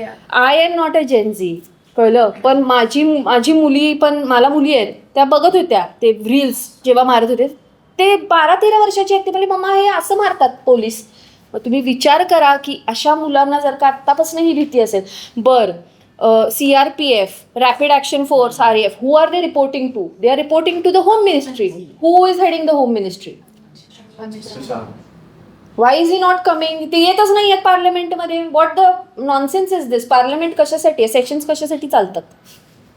तर हा विषय फक्त 20 तारखेला काय घडलं याचा नाही आहे. त्याच्यानंतर सुद्धा हे गव्हर्नमेंट दडपशाही करून हे कसं सगळं पचवायचा प्रयत्न करते. तुम्ही बघितलं असेल की सेकंड डे 27 तारखेला रेझिग्नेशन झालं, 28 तारखेला हे आपले जे रेझिग्नेटेड हे आहेत एज्युकेशन मिनिस्टर, ते आल्यानंतर त्यांचा सत्कार केलाय. कसं काय? त्यांना ती सेरेमोनियल कॅप घातली आहे, शॉल दिली आहे. त्यांनी त्यांच्या रेझिग्नेशन मध्ये काय सांगितलेलं आहे की देशाला धोका आहे, की एक चुकीचं वातावरण, देशाला तुमच्यापासूनच धोका होता म्हणून तुमच्याकडनं पद काढून घेतलं. राजनाथ सिंग म्हणले होते की हे एनडीए सरकार आहे, हे रेझिग्नेशन घेत नाही, पण it is the power of people. एक लाठी चार्ज आणि देशाला कळालं की हा देश कुणाचा आहे, हे लक्षात ठेवलं पाहिजे. आणि माझं तुम्हाला सगळ्यांना आव्हान आहे की तुम्ही सगळ्या यंग लोकांनी पॉलिटिक्समध्ये आलं पाहिजे. Take things in your hand and change it. बाहेर बसून ह्या गोष्टी होणार नाहीत. हे लोक असंच फक्त धर्मावर आपल्याबरोबर खेळत राहणार आहेत. काही दिवसांनंतर कदाचित एखादं वॉर सिच्युएशन येईलच आणि त्याच्यानंतर ह्या सगळ्या गोष्टीवर पाणी पडेल.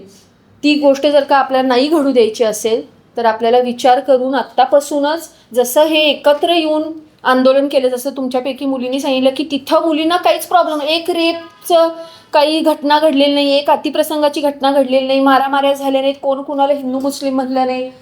मग हे का? कारण की लोकांच्या मनात हे नाहीच आहे, हे पेरलं जाते. तुम्ही म्हणला की मी सोशल मीडियावर जाऊन चेक करते की बातमी खरी आहे, that is also risky. Don't do that. Y? असंच नरेटिव्ह स्प्रेड होतं, असंच नरेटिव्ह स्प्रेड करतात. तुम्ही मगाशी म्हणालात की इथं बसलेल्या सगळ्यांनाच असं वाटते की एका कुणीतरी लीड घेतली नाही म्हणून हे वर आलं. मला असं वाटते की हे असं म्हणणं चुकीचं आहे. का सांगते तुम्हाला? कारण की मग इवन इन मीडिया खूप सारे लोक असे आहेत जे कॉम्प्रोमाइज आहेत, but we still trust people. आपण तिथं बघितलं ऑन ग्राउंड रिपोर्टर्स असे होते ज्यांनी जीव धोक्यात घालून सुद्धा लोकांचं रिपोर्टिंग केलेलं आहे. सगळेच लोक तसे असतात असं नाही आहे. मी कॉर्पोरेटमध्ये मी सुद्धा 13 वर्ष नोकरी करून 1 वर्षापूर्वी जेव्हा मला असं वाटलं की नाही आता आपण आलं पाहिजे आणि आपण कॉन्ट्रीब्यूट केलं पाहिजे, म्हणून I came for my ideological inclination towards a certain party. याचा अर्थ असा नाही की सगळेच आलेले लोक वाईट असतात आणि सगळेच आलेले लोक वाईट डिसिजन्स घेतात. 70 वर्षामध्ये आपण आपला आणि पाकिस्तानचं जे इंडिपेंडन्सचा दिवस आहे तो किती वेगळा आहे. एकच दिवस. Look at where they are and look where we are. There are people who have taken very good decisions for us. 1985 मध्ये एक दूरदर्शनवर एक त्या काळात राजीव गांधींचं कॅबिनेट होतं आणि दूरदर्शनवर एक कार्यक्रम यायचा ज्यामध्ये every minister had to attend it and they had to answer the questions. ठीक आहे. तर त्या कार्यक्रमामध्ये मी ते क्लिप मी आजच बघितली म्हणून मी रेफरन्स देते. त्या कार्यक्रमामध्ये त्या होस्टनी त्या मिनिस्टरना काही क्वेश्चन्स विचारले, त्यांना ते आन्सर करता आले नाहीत. He was sacked just because he could not answer for his ministry. अशा प्रकारची अकाउंटेबिलिटी होती आधी. See, our responsibility as everybody sitting here and everybody out there who is fighting for this cause is to protect our democracy, our republic. That's it. That's my point. आता एक उदाहरण म्हणजे इथं नोकऱ्या निर्माण झाल्या, हे सगळं कशावर चाललंय आपलं, नोकरी पुढं शिक्षणानंतर असं आहे. तर कोल्हापूर जिल्ह्याचा जर विचार केला तर काँग्रेसची सत्ता आता ठीक आहे, पण पूर्वीपासून अगदी स्वातंत्र्यापासून बघा, मी मुद्दाम इथं लिहिलं एखाद्या मिश्रांवर, दूध संघ असेल, शेतकरी संघ असेल, साखर कारखाने असतील, सूतगिरण्या असतील, तंबाखू संघ असेल, ST, KMT तुम्हाला सांगतो, भूविकास बँक, सोसायट्या वेगवेगळ्या, HMT वगैरे, इथं सगळ्यांना नोकऱ्या ज्या आपल्या अगोदरच्या पिढीला इथंच लागल्या, इथंच केले. सगळ्यात महत्त्वाचं इथं कामाला आहे म्हटलं की त्याचं लग्न ठरायचं. नाही खरोखर म्हणतो, हा कुठं आहे, KMT मध्ये आहे ना तर चांगलं पोरग आहे, भूविकास बँकेत आहे ना ठीक आहे, KDCला असलं तर आणि चांगलं, साखर कारखान्यात असलं, इथल्या त्या स्थानिक राजकारणी लोकांनी दिले ना हे नोकर. ते म्हणजे तुम्ही म्हणता ते बरोबर आहे की हे नोकऱ्या निर्माण करणारी जर इथं वेगळी व्यवस्था असेल आपल्या इथं तर हे होऊ शकतं. हॅलो एव्हरीवन, माझं नाव पुष्पराज देशपांडे आहे. मी दिल्लीत इंडिया आघाडीची जेवढे कमिटीज आहेत ते आम्ही सांभाळतो, both to deal with the parties and civil society organisations. पण माझं ॲक्च्युअल काम मी काँग्रेस पार्टीचं फॉरेन अफेअर्स डिपार्टमेंट सलमान खुर्शीदबरोबर सांभाळतो. ह्या प्रोटेस्टमध्ये we were involved in the organising of what was happening at the background, because my job is to deal with civil society and non political and non political sources. तर 3 गोष्ट मला we discuss the what, the how आणि थोडं आता Y सुरू झालं and what next. मला त्याच्यावरच फोकस करायचा आहे. I agree with some of what you have said की जेवढं डायनॅमिझम मागच्या 10-12 वर्षात झालेलं आहे, it has been outside the formal political space. बरोबर आहे. फार्मर्स प्रोटेस्ट, CAA प्रोटेस्ट आणि आता हे काँग्रेस पार्टी इंडिया आघाडीच्या बाहेर झालेले आहे. आणि हे आम्हाला इंटरनली खूप चर्चा करायला लागलेत. राहुल गांधी स्वतः ह्याच्यावर चर्चा करतात, वाय इज इट दॅट बाहेर करतात आणि आत नाही करतात. एक प्रॉब्लेम स्ट्रक्चरल प्रॉब्लेम आहे विदिन द पार्टी की जेवढे लोक काँग्रेस आणि इंडिया आघाडीत असतात त्यांचं मेन उद्देश हेच आहे की आपल्याला तिकीट कसं भेटायचं आहे, आपल्याला पुढे कसं जाणे ते आहे. ते एक स्ट्रक्चरल प्रॉब्लेम आहे. So what is happening is that these people are not willing to do things outside. What to quote exactly what he said is that they are very weakly embedded in the constituencies they represent. म्हणजे youth Congress NSUI don't represent the youth. बरोबर आहे. So एक ते problem आहे, I am not denying that. पण दुसरं हे एक प्रॉब्लेम आहे, to share what Vedavati said is that the BJP has over the last 15 years delegitimized politics very systematically. Politics is bad, politicize करू नका, बाहेरच राहा, पॉलिटिक्स बाहेर राहा.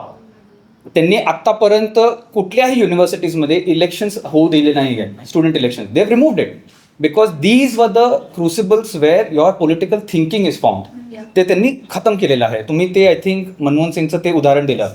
I work with Manmohan Singh long before when he was prime minister. What you don't know is that person who led the protest was ISA, Sandeep Singh. You know what he did after this thing? कि तुम्ही हे करू नका त्यांना. The first thing he did is called Rahul Gandhi. कि after this man finishes his education, hire him. He was hired as a speech writer. He stayed there for 10 years. And then he worked with Priyanka Gandhi. हे त्यांचं असं, he was किती एकदम sensitive आणि visionary होते की तुम्हाला त्या लोकांना पॉलिटिक्समध्ये आणायचं आहे. Exactly what she saying. Because politics has become uncool because of the BJP. This movement has made politics sexy again. It has become something that is fashionable. So to answer your point, what you said, की असं का म्हणताय, the onus is not on citizens to be obedient. ते आपले नोकर आहेत, आपण त्यांना सिलेक्ट केलेलं आहे, ते आपले पब्लिक सर्वंट्स आहेत. त्यांच्यावर ओनस आहे की तुम्ही बरोबर वागा, तुम्ही संवैधानिक फ्रेमवर्कमध्ये तुम्हाला अबाईड करायला पाहिजे. आपल्यावर कशाला ड्युटी घालताय. आणि एवढ्या वर्ष 12 वर्ष शी साईड 152 पेपर लीक्स, 7.5 कोट स्टुडंट्स अफेक्ट झालेले आहेत 100. आणि आत्तापर्यंत, आणि हे बघा, think about the innate patience and discipline in the Indian system to answer your this thing. We have been so patriotic. 152 paper leaks, 7.5 crores students have been affected. Not a single violent protest or anything in the last 12 years.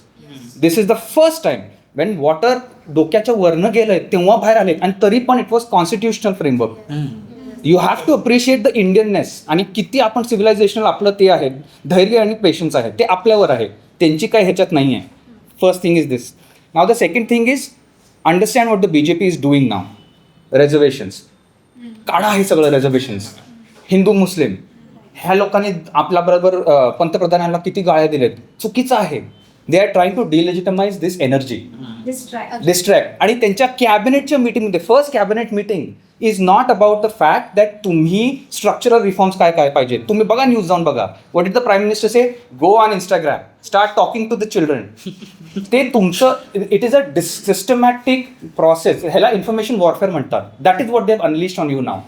So the and I am actually very unhappy about the fact that CJP has abrogated the power of this, has taken the leadership of this movement. They are no longer the leaders.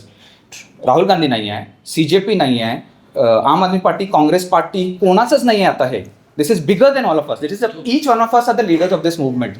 So I don't think it was right on their part to say की चार आठवड्यानंतर आपण भेटूया. That's not their headache.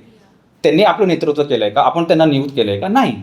Each one of us is stakeholders, which is why the onus is on us to now take it to the 802 districts of this country and the 6.5 lakh villages. गांधीजींनी म्हटलं तर Ahmedabad, Pune, Calcutta, Bangalore, Delhi, these are not only India. India is this vast teeming majority.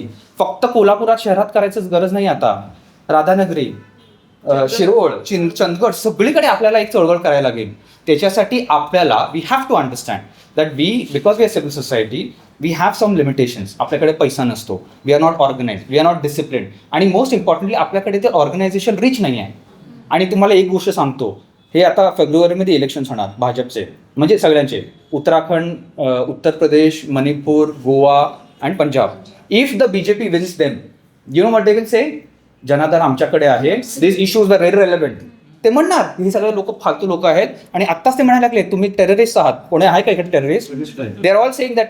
इकडच्या महाराष्ट्राच्या कुठल्या लीडरने सांगितलं terrorist त्यांनी असं म्हटल्यामुळे आता आपली चर्चा करताना पण तो म्हणाला की मी भारताचा नागरिक म्हणून प्रेझेंट करतो, म्हणजे आम्ही पाकिस्तानी आहोत. सगळेच भारताचे नागरिक आहेत. Forget about cockroaches. ह्यांचं रेजिग्नेशन झाल्यानंतर नितीन नबीन जे त्यांचे प्रेसिडेंट आहेत त्यांचं भाषण ऐकला. ते म्हणायला लागले की हे सगळे व्हायरस आहेत ह्या देशाचे. हे त्यांचं म्हणजे काय हक्क आहे मला, तो कॉक्रोच म्हणतोय हा व्हायरस म्हणतोय. आता कालचीच गोष्ट आहे. तर हे सगळे लोक थांबणार नाही आहेत. एक गोष्ट. दुसरी गोष्ट, I agree with all three of you said की दिस इज नॉट जस्ट अबाउट, और even he said this is not just about the resignation of one minister. This is a deep structural problem. And तुम्ही विचार करून घ्या, Y is it that जे तुम्ही काय मागायला लागले, एक fair and equitable education system पाहिजे का? बिकॉज आपल्या देशात कास्ट आहे, रिलिजन आहेत, जेंडर आहेत, हे सगळे तुमच्यावर ग्लास सिलिंग्स असतात, सगळ्यांवर असतात. This is the only silver bullet for us to rise higher. Why is it that the BJP, विचार करा तुम्ही, why is it that the BJP which is back by the RSS does not want a fair education system? तुम्ही विचार करा. Exactly, they want अनभक्स. तर तुम्ही विचार करा, हे नुसतं 22 स्टुडंटनी जान नाही दिलेली आहे. 1.23 lakh students have died in the last 10 years. 1.23 lakh students. आता तुमचे फी त्यांनी UGC ग्रांट कापून घेतली आहे. 9,000 crores 2014 मध्ये होतं, आता 2,500 crores देतात. You know how much your fees have increase in the last 10 years? 700% on average. 700%. Which is why people are having to take loans. ह्यांना बेचारा ज्यांची मुलं आहेत, they are having to take loans. Average loans 10 years ago was 80,000 per family per year. Today it is 6 lakhs. Can you imagine? तर तुम्ही आता demands करायला पाहिजे स्ट्रक्चरल रिफॉर्मसाठी in the education sector. Along with that police, because माझे पण आजोबा आर्मीमध्ये होते, कर्नल होते. ही वॉज मराठा रायफल्सचे इकडचे CEO होते. Never did he use the arm forces or national security as a camouflage की तुम्ही अनडेमोक्रॅटिक वस्तू करा. नो, दिस इज अ लोकशाही, ठोकशाही थोडी आहे. तुम्ही कधी असं वापरू नका. दिस इज द बीजेपीज टॅक्टिक की तुम्ही नॅशनल सिक्युरिटी त्याला वापरा आणि काही चालेल. अरे what is the army of the arm forces have to do with this? हे जे मॅडम म्हणायला लागले बरोबर आहे. पहिल्यांदा मी बघितलंय, कितीही मी प्रोटेस्ट बघितले आहेत, आम्ही बघितलेले आहेत UPA सरकारच्या वेळेला. Never did they use lathi charges with nails on them. तुम्ही rubber pellets Delhi, this is काश्मीरीकरण ऑफ इंडिया. रबर पेलेट्स दिल्लीमध्ये वापरायला लागलाय. AK-47. And the last thing, आपण हे जे म्हणतोय हे जस्ट एक फॅक्च्युअल पॉईंट म्हणतोय, हे म्हणून मी थांबतो. We have to appreciate the left parties. Left पार्टीजनी त्या जंतर मंतरच्या प्रोटेस्ट आम्ही इन्व्हॉल्व्ह होतो त्याच्यात. They said that we will do the organising of this entire protest. सगळं लेफ्ट पार्टीजनी केलेलं आहे. It was not that it was, तुम्ही म्हणताय की politics is bad, they did all the work. Rahul गांधीवर किती प्रेशर होता मला माहिती आहे, because every 1 week we were doing a zoom call with him and 5 other people. I was one of the people who saying तुम्ही जावा please, Jantar मंतरमध्ये जावा because everyone is putting pressure on him to go. He was the only one who said हे माझं I have to be at the background. हे स्टुडंट्सला पुढे ठेवून करायला पाहिजे because he recognize the importance of the movement. But as I said, ते जे छात्रोंचे बूथ सुरू केले त्यांनी, we have to constructively channelize this. I am not saying Congress party, any party who has the reach to reach 802 districts and 6.5 villages should be supported, because regime reform, which is what we are all talking about, has to be accompanied by regime change. If we don't change this regime, हे अजून वाईट होणारच आहे. And what she said, बघा तुम्ही how they're treating Dharmendra Pradhan. Not one tweet in the last 10 hours or 20 hours has said, I am sorry that this happened. The students were right. एवढ्या लोकांना मारत. Not one tweet. All they are saying is वाह Dharmendra Pradhan best person. म्हणजे असं वाटेल की बाबा हा एवढा चांगला आपल्याकडे ॲडमिनिस्ट्रेटरच नव्हता.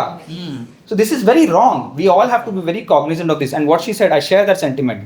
Please, we have to think about getting our hands dirty, enter the system. If you want to change the system, बाहेर करून तुम्ही टीका करू नका. बिकॉज सगळ्यांकडे आयडियाज असतात, but you need to empower the political system to make change from within, not outside. पहिल्यांदा तर मी शुभम शिरट्टी, शाहू सेनेचा जिल्हाध्यक्ष म्हणून काम करतोय आणि कोल्हापूरच्या सामाजिक विद्यार्थी चळवळीत मी कार्यकर्ता म्हणून अगदी आम्हाला जी जबाबदारी मिळेल ती आम्ही पार पाडत असतोय. जंतर मंतरवर सुरू झालेल्या आंदोलनामुळे युवा शक्ती काय करू शकते हे देशात नाही तर जगात दाखवून देण्याचं काम या युवा शक्तीने केलं. आणि सोनम वांगचुक यांचं जे अपहरण झालं, मी अपहरणच म्हणेन, तर यानंतर याचा इम्पॅक्ट असा झाला की मोदी सरकारला कुठेतरी सद्बुद्धी सुचली आणि धर्मेंद्र प्रधानांचा राजीनामा त्यावेळेला झाला. मी ह्यांचा मुद्दा मला फोडून काढायचा आहे की त्यांचं म्हणणं होतं की मुलांनी ॲग्रेसिव्हली त्या घोषणा दिल्या किंवा, तर 20-22 दिवस जे वातावरण चालू होतं ह्याची कुठेतरी नोंद सरकारने घ्यायला पाहिजे होती, जी घेतली गेली नाही. आणि मोदीजींना काहीतरी बोललं, काहीतरी मुलांकडनं हे होतं असं जे त्यांचा मुद्दा होता. तर मुलांच्या ज्या प्रतिक्रिया होत्या त्या जर लोकसभेतल्या आणि विधानसभेतल्या या राजकारण्यांच्या चर्चा जर बघितल्या तर त्याच्यापेक्षा ह्या मवाज होत्या, सभ्य होत्या असं एक माझं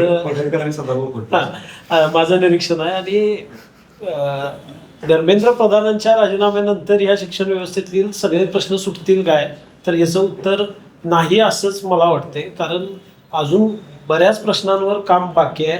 गेल्या 10 वर्षामध्ये 170 पेपर हे फुटलेले आहेत. मी 10 वर्षातनंच का सांगतोय, तर हे सत्तेत आहेत आणि ह्यांनी ह्याची अकाउंटेबिलिटी घेतली पाहिजे, ह्यांनी ह्याचं उत्तर दिलं पाहिजे. एकंदरीत अनेक प्रश्न हे अनुत्तरित आहेत. कोल्हापूर शहरात राजर्षी शाहू महाराजांनी इथं मोफत आणि सक्तीच्या शिक्षणाची सुरुवात 26 जुलै 1902 केली. पण आज RTचं जे ॲडमिशन आहे ह्याची सध्या परिस्थिती काय आहे हे बघितलं तर हा चिंतेचा विषय आहे. कोल्हापूरला मद्र बोर्डिंग हाऊसेस म्हटलं जाते, पण आज शासनाची बोर्डिंग हाऊसेस असतील किंवा कोल्हापुरातली एकंदरीत बोर्डिंग हाऊसेसची अवस्था बघितली तर खरंच हा चिंतेचा विषय आहे. महाराष्ट्र सार्वजनिक विद्यापीठ अधिनियमानुसार विद्यापीठ चालतं का, हा खरं तर प्रश्न आहे. न्यू एज्युकेशन पॉलिसीमध्ये असणाऱ्या त्रुटी ह्याच्या संदर्भात सुद्धा काम करण्याची आवश्यकता आहे. आणि ज्या युवा शक्तीनं हे आंदोलन अगदी ताकदीनं नेऊन धर्मेंद्र प्रधानांचा राजीनामा हा घ्यायला लावला, ही युवा शक्ती ह्या सगळ्या प्रश्नावर काम करेल आणि एक चांगला आउटपुट या निमित्तानं निघेल अशी मी खात्री व्यक्त करतो. नमस्कार, मी ॲडव्होकेट अभिषेक राजेंद्र मिठारे. मी शिवाजी विद्यापीठाचा सिनेट सदस्य म्हणून कोल्हापूर, सांगली, सातारा येथील जे पदवीधर आहेत त्यांना मी रिप्रेझेंट विद्यापीठामध्ये करत असतो. मला आता आपली सगळी चर्चा झाली, जे मुद्दे झालेले आहेत त्यावर मी रिपीट करणार नाही. पण जो स्वतःचीच एखादा प्रतिष्ठित, एखाद्या जबाबदार पदावर असणारा व्यक्ती स्वतःच्याच मनाची मनची बात करत असेल, अशा वेळी काही विद्यार्थ्यांनी स्वतःच्या मनची बात त्या रील्समधून केली तर ते काही गैर नाही असं मला पहिलं वाटतं.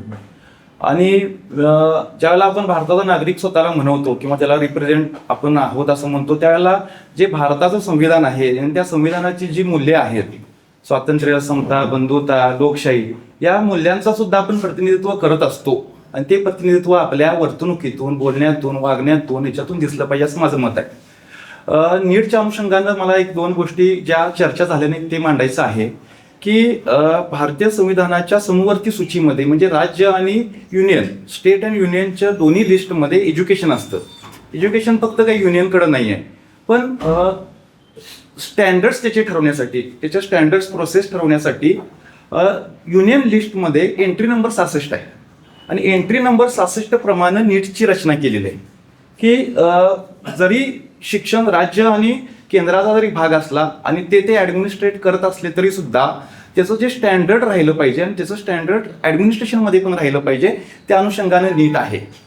पण आजची व्यवस्था बघितली तर नीट सारख्या परीक्षेचं रिलेव्हन्स राहिलेलं आहे का, हा माझ्या पुढे प्रश्न विद्यापीठात किंवा या सगळ्या गोष्टी शैक्षणिक वर्तुळामध्ये काम करताना मला पडतो. कारण की आज AI माध्यमातून असेल किंवा इतर सगळ्या गोष्टी, मल्टिपल एक्झाम आपण देऊन त्याला फक्त परीक्षार्थी विद्यार्थ्याला केलेला आहे. जर मग आता 10वी, 11वी, 12वी या एज्युकेशनला महत्त्वच राहिलेलं नाही आहे. म्हणजे आज आपल्या याच्यामध्ये आम्ही जात होतो, प्रॅक्टिकल्स करत होतो, लेक्चर्स करत होतो, ही प्रक्रिया आज होताना दिसत नाही. 10वी पासून अकॅडमिक्स आहेत, 11वी 12वीला गेल्यानंतर कॉलेजमध्ये फक्त 2 दिवस यायचं आहे, ते पण प्रॅक्टिकल्सला. आणि अनेक असे कॉलेजेस आमच्याच विद्यापीठामध्ये आहेत ज्यांना साधं स्विचबोर्ड नाही आहे, लॅबोरेटरी पण नाही आहे, अशी परिस्थिती आज आहे. म्हणजे प्रॅक्टिकल्स नाही, त्याचं शिक्षण नाही आणि डायरेक्ट त्याला काय द्यायच्या, स्पर्धा परीक्षा द्यायच्या. त्यामुळे तुम्हाला तुमची तिथं बुद्धी चेक केली जाते का, नाही चेक केली जात. तुम्ही सगळ्यांच्या स्पर्धेमध्ये 100 जण पळत आहेत, त्यामध्ये मी कितव्या क्रमांकावर आहे एवढंच यामध्ये चेक केलं जातं. त्यामुळे NTA जसं कोणतरी मगाशी म्हणाले की NTA ची आवश्यकता नाही आहे, तशीच मी या ठिकाणी म्हणेल की तामिळनाडूमध्ये मोठा प्रोटेस्ट झाला होता की नीट असायला नको पाहिजे. ही एक वेगळी स्टेटची ऑटोनॉमी आहे, स्टेट त्या पद्धतीनं राबवू शकतो प्रक्रिया. या पद्धतीनं नीटची आता मला आवश्यकता वाटत नाही. आज आर्टिफिशियल इंटेलिजन्सचा जमाना आहे आणि त्याचे ॲप्लिकेशन पण आज उपलब्ध आहे. इलॉन मस्कचं एक आपण इंटरव्ह्यू बघितला तर म्हटलं की मेडिकल सायन्सेस आणि मेडिकल एज्युकेशन हे इररिलेव्हंट होणार आहे. म्हणजे आता आज ज्या टेस्ट आपल्याला इंटरप्रिट करण्यासाठी, त्या करण्यासाठी 8 दिवस लागायचे, 10 दिवस लागायचे, मग ते डॉक्टरांकडे जावं लागायचं, तेच तुम्ही एखाद्या टेस्टचा रिपोर्ट तुम्ही सगळा ऑटोमॅटिक जनरेट होतो, तुम्ही त्या ChatGPTवर टाकलं तर त्याचं इंटरप्रिटेशन तुम्हाला कळतं. म्हणजे जे कन्सल्टेशन वगैरे जे आहे, तुमचं ऑपरेट करायचं आहे, सर्जरी वगैरे, या सगळ्या गोष्टीचं जे रिलेव्हन्स आहे हे इरिलेव्हन्स होणार आहे काहीच वर्षामध्ये, असं मोठ्या तज्ज्ञांचं मत आहे. आता मी वळतो आमच्या विद्यापीठामध्ये. या सरकारवर आपण असं आता पुष्पराज म्हणाली की ओनस कोणावर असला पाहिजे, सरकारवर असायला पाहिजे आणि त्याचं कंपॅरिझन असलं पाहिजे. असं ताई म्हणाली की अगोदर पेपर फुटी झाल्या होत्या म्हणून त्यांना घालवलं, आता हे करतात तर यांना घालवायला पाहिजे असं माझं स्पष्ट मत आहे. आज शिवाजी विद्यापीठासारखे जे सार्वजनिक विद्यापीठ आहेत यांना केंद्राचा 1 रुपया मिळत नाही, 1 रुपया मिळत नाही, राज्य सरकारचाही 1 रुपया यामध्ये मिळत नाही. आज UGC वाइंडअप केलेलं आहे, म्हणजे युनिव्हर्सिटी ग्रँट कमिशन होतं, याचं अस्तित्व राहिलेलं नाही आहे. NEP नावाची गोष्ट काय आहे, हे धोरणकर्ते आणि राबवणारी जी लोक आहेत यांच्यामध्ये काहीच नाही आहे. कारण की धोरणकर्त्याने ज्या अनुषंगानं ते तयार केलेलं आहे डिझाईन, आणि जे राबवणारी लोक आहेत त्यांनी आमच्या विद्यापीठात काय केलं आहे, फक्त ते जे क्रेडिट आहेत तुमचे लेक्चर्समधले ते क्रेडिटमध्ये त्यांनी कन्वर्ट केलेलं आहे. अगोदर CBCS म्हणून होतं, आता ते NEP म्हणून केलेलं आहे. काही फरक नाही. जर तुम्ही सिलेबस म्हणाला, सिलेबसमध्ये नाविन्यता नाही आहे, त्याचं कनेक्शन जे आहे ते रोजगाराशी जोडलेलं नाही आहे. आणि आम्ही सातत्यानं मांडत असतो की हे कनेक्शन कुठंतरी असलं पाहिजे. आता आमचे लॉला आहेच, लॉमध्ये असे आता यांच्या सिलेबसमध्ये सर की जे जुने रिपील झालेले कायदे आहेत ते आता ते अभ्यास करतात. अनेक असे कायदे जे दैनंदिन जीवनाचे आहेत ते कायदेच आज अभ्यासक्रमामध्ये नाही आहेत. त्यामुळे सार्वजनिक शिक्षण व्यवस्थेचं एक कुठंतरी मोठी खतखत आहे, मोठं कुठंतरी सार्वजनिक शिक्षण व्यवस्थेचं अपयश आहे. यामध्ये फंडिंग असेल की मुद्दाम फंडिंग 1 रुपया, मी सांगतो, मी प्रत्येक आता सिनेटमध्ये आम्ही तो मांडत असतो किती रुपये आले किती रुपये गेले. आमचे 550 कोटीचं बजेट आहे, पण 1 रुपया केंद्र सरकारकडून PM उषा आणि रुसामधून मिळतो. तो कुठं मिळतो तर बिल्डिंग कन्स्ट्रक्शनसाठी. आज ICSSR मधून वेगवेगळ्या पद्धतीचे प्रोजेक्ट केले जायचे, आज ते होत नाहीयेत. आज यांनी न्यू एज्युकेशन पॉलिसीच्या माध्यमातून जे प्रोजेक्ट आता इथं यश आहे, याने एक अप्लाय केलं होतं प्रोजेक्टसाठी, तर ते झालेलं नाही ह्युमॅनिटीजमध्ये. तर कुठले झाले की वेदाच्या मंत्रानं काय होतंय याच्यावर 25 लाख रुपये केंद्र सरकार देत आहे. पण इथं शाहू महाराजांनी विचार काय मांडले, हा जर ह्युमॅनिटीचा विषय असेल तर त्याला गव्हर्नमेंट पैसे देणार नाही. तर गोमूत्राचा सायंटिफिक इम्पॅक्ट काय होतो आणि कसं जीवन सुधारतं यावर गव्हर्नमेंट NEPच्या नावाखाली खर्च करायला लागले.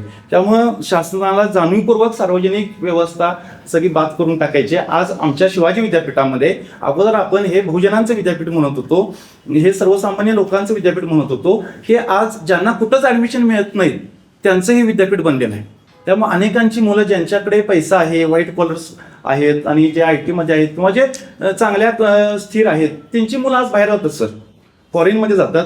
आणि ज्यांना त्याच्यापेक्षा जर असतील खाली तर ते जातात कुठं डीम्ड युनिव्हर्सिटीमध्ये, ऑटोनॉमस कॉलेजेसमध्ये जातात. आज शिवाजी विद्यापीठामध्ये अशी परिस्थिती आहे की ज्याला कुठंच ऍडमिशन मिळत नाही, ज्याला काहीतरी करून टाइमपास करायचं. मी असं जनरलाइज करत नाही आहे, पण मोस्टली सांगतोय, मी सगळ्याच मुलांना म्हणत नाही की अशा पद्धतीचं एक वातावरण तयार झालेलं आहे. आणि शिक्षकांची भरती नाही आहे, कर्मचाऱ्यांची भरती नाही आहे, त्यानंतर लॅब असिस्टंटची भरती नाही आहे, त्यानंतर नवीन कोर्सना मान्यता नाही आहे. आम्ही 3 वर्षापूर्वी कोर्स आम्ही मंजूर केलेला होता आर्टिफिशियल इंटेलिजन्सचा, 2 वर्षापूर्वी, अजून तो पुढे गेलेला नाही. अशा पद्धतीचं कात्रीमध्ये शिक्षण व्यवस्था आहे आणि ती गाळात रुतलेली आहे आणि एका धक्क्यानं हे होणार नाही. तर पूर्ण मोठा धक्का दिला पाहिजे, शिक्षण व्यवस्थेचं स्ट्रक्चर पूर्णपणे बदलायला पाहिजे. जे एक्झिक्युटिव्ह आहेत, आता आपण लेजिस्लेचर करणारे, कायदे करणारे आणि कायदा अंमलबजावणी करणारे लोक पाठवत असतो आणि ही लोक अपयशी ठरलेली आहेत. तर या अपयशी ठरलेल्या लोकांना धर्मेंद्र प्रधानला घालून उपयोग नाही. अपयशी ठरलेल्या या लोकांना सत्तेतून घालवणं आणि त्या जागी नवीन देणं आणि आपला एक अजेंडा जनतेचा देणं आणि या पद्धतीनं शिक्षण व्यवस्था मूलगामी स्वरूपाचा बदल करणं आवश्यक आहे. आज शिक्षण व्यवस्थेमध्ये सर जसं तुम्ही म्हणाला तसं ह्याच्यामध्ये NCERT मध्ये इतिहासाचे विषय त्यांना खूप आवडतात. इतिहासामध्ये मराठी इतिहास कसा कमी करायचा त्यांना चांगलं कळतं, पण नवीन सायंटिफिक डेव्हलपमेंट त्यामध्ये आणायची का नाही हे त्यांना कळत नाही. नवीन गोष्टी कशा इनकॉर्पोरेट करायच्या समजत नाहीत. परीक्षेचे निकाल व्यवस्थित लागत नाहीत, वेळेत लागत नाहीत. आज शिवाजी विद्यापीठामध्ये पण अनेक वेळेला परीक्षांमध्ये प्रॉब्लेम येतात, फुटतात, ते आपल्यापर्यंत येत नाहीत, एज्युकेशन होत नाहीत म्हणून आपल्याला कळत नाहीत. आज शिवाजी विद्यापीठाचे असे अनेक कॉलेजेस आहेत की जिथं लॅबच नाही आहेत, ते शिक्षकच होत नाहीत. एका शाळेमध्ये कॉलेज भरतं सर. आपल्या जवळपास सुद्धा एक कॉलेज आहेत, पन्हाळा तालुक्यात आहेत, सगळ्या असं जवळ म्हणजे प्रत्येक तालुक्यांमध्ये असे कॉलेजेस आहेत की तिथं वर्गच नाही आहेत, 2 वर्गामध्ये कॉलेजेस भरतात. अशी परिस्थिती शिक्षण व्यवस्थेची असताना हे एक सार्वत्रिक शासनाचं अपयश शिक्षण व्यवस्थेतलं आहे. हे केवळ नीटच्या अंगानं नाही किंवा इतर परीक्षेच्या अंगानं नाही, शासन म्हणून तरुणांना शिक्षण देण्यामध्ये गुणवत्तापूर्ण, समान, कमी खर्चिक, मोफत शिक्षण देण्यामध्ये आणि त्याच्या माध्यमातून तरुणांमध्ये रोजगार निर्माण करण्यामध्ये हे सरकार पूर्णपणे अपयशी ठरलेलं आहे. त्यामुळे या सरकारचा करावा तितका निषेध मला वाटतं की आपण करायला पाहिजे. तुम्ही आता सांगितलं ना, कालचीच घटना आहे. 53 जिल्हा परिषदेच्या कोल्हापूर जिल्ह्यातल्या शाळा एकमेकात हे मुलांची पटसंख्या. काल आमच्या एका बातमीदारानं रात्री सांगितलं, एका पालकाला त्यानं फोन जोड ह्याचा नंबर आहे बोला, त्याच्याशी बोललो. तर म्हटलं माझ्या 2 मुली असं होतं आणि 3 मुलींची शाळा होती आणि आता ती हे केली. मी म्हटलं केली, बरं झालं. मी तिथं तरी तर म्हटलं 5 किलोमीटर मी कसं सोडायचं, कोण सोडणार, कोण रोज सोडणार. आणि 2 छोट्या मुली, त्या जंगलाचा रस्ता नाही, शेववाडी तालुक्यातलंही आहे. आता ते एक बोलला म्हणूनही कळालं, त्या प्रत्येकाचं वेगळं काहीतरी असू शकतं. नमस्कार, मी यश विजय आंबोळे, सध्या शिवाजी विद्यापीठामध्ये भौतिकशास्त्र विषयामध्ये PhD करतो. आपण आज एक भारतात काय घडतं याचं उदाहरण आपण या टेबलवर काय घडलं यावर पाहू शकतो. चर्चेची सुरुवात होते जेनझिंगच्या मुवमेंटपासून, शिक्षणापासून, आमच्या मूलभूत शिक्षणाच्या प्रश्नापासून. मग ती कुठंतरी जाऊन कुठल्या तरी खालीतपर्यंत पोचते. ती कुठून तरी जाऊन देशाचं मतदान प्रक्रिया कशी असावी इथंपर्यंत जातं. आमचा मूळ मुद्दा परत तिथंच यायला पाहिजे की शिक्षणाचं काय. म्हणजे एक मराठीमध्ये आपल्याकडे म्हण आहे, मांजराच्या गळ्यात घंटा कोण बांधणार. आत्ता जे बसलेलं मांजर आहे हे मांजर वाघाचं कातड घालून बसलेलं आहे, परंतु ते मांजर त्याच्या भित्र्या स्वभावाचंच आहे. कारण का ते शेतकऱ्यांना आपल्यापर्यंत येऊ देत नाही, ते कामगारांना आपल्यापर्यंत येऊ देत नाही, ते विद्यार्थ्यांना आपल्यापर्यंत येऊ देत नाही. त्यामुळे ते भित्रच मांजर आहे. परंतु अशा वाघाचा आव आणलेल्या मांजराच्या गळ्यात घंटा जर कोण बांधणार असेल तर ते अर्थातच युवक आणि जेनझी बांधणार. याचं उत्तर हे आपल्याला या आंदोलनानं दिलेलं आहे. मुद्दा असा आहे की इलाज कशाचा केला जातो. आपण सर्वजण इथं बसलोय ते काहीतरी एक ठरवण्यासाठी किंवा इथनं पुढे काहीतरी दिशा निश्चित करण्यासाठी. इलाज कशाचा केला जातो. वैद्यकशास्त्रामध्ये इलाज हा लक्षणांचा केला जात नाही. लक्षणांवरून रोगाचं निदान केलं जातं आणि रोगाचा इलाज केला जातो.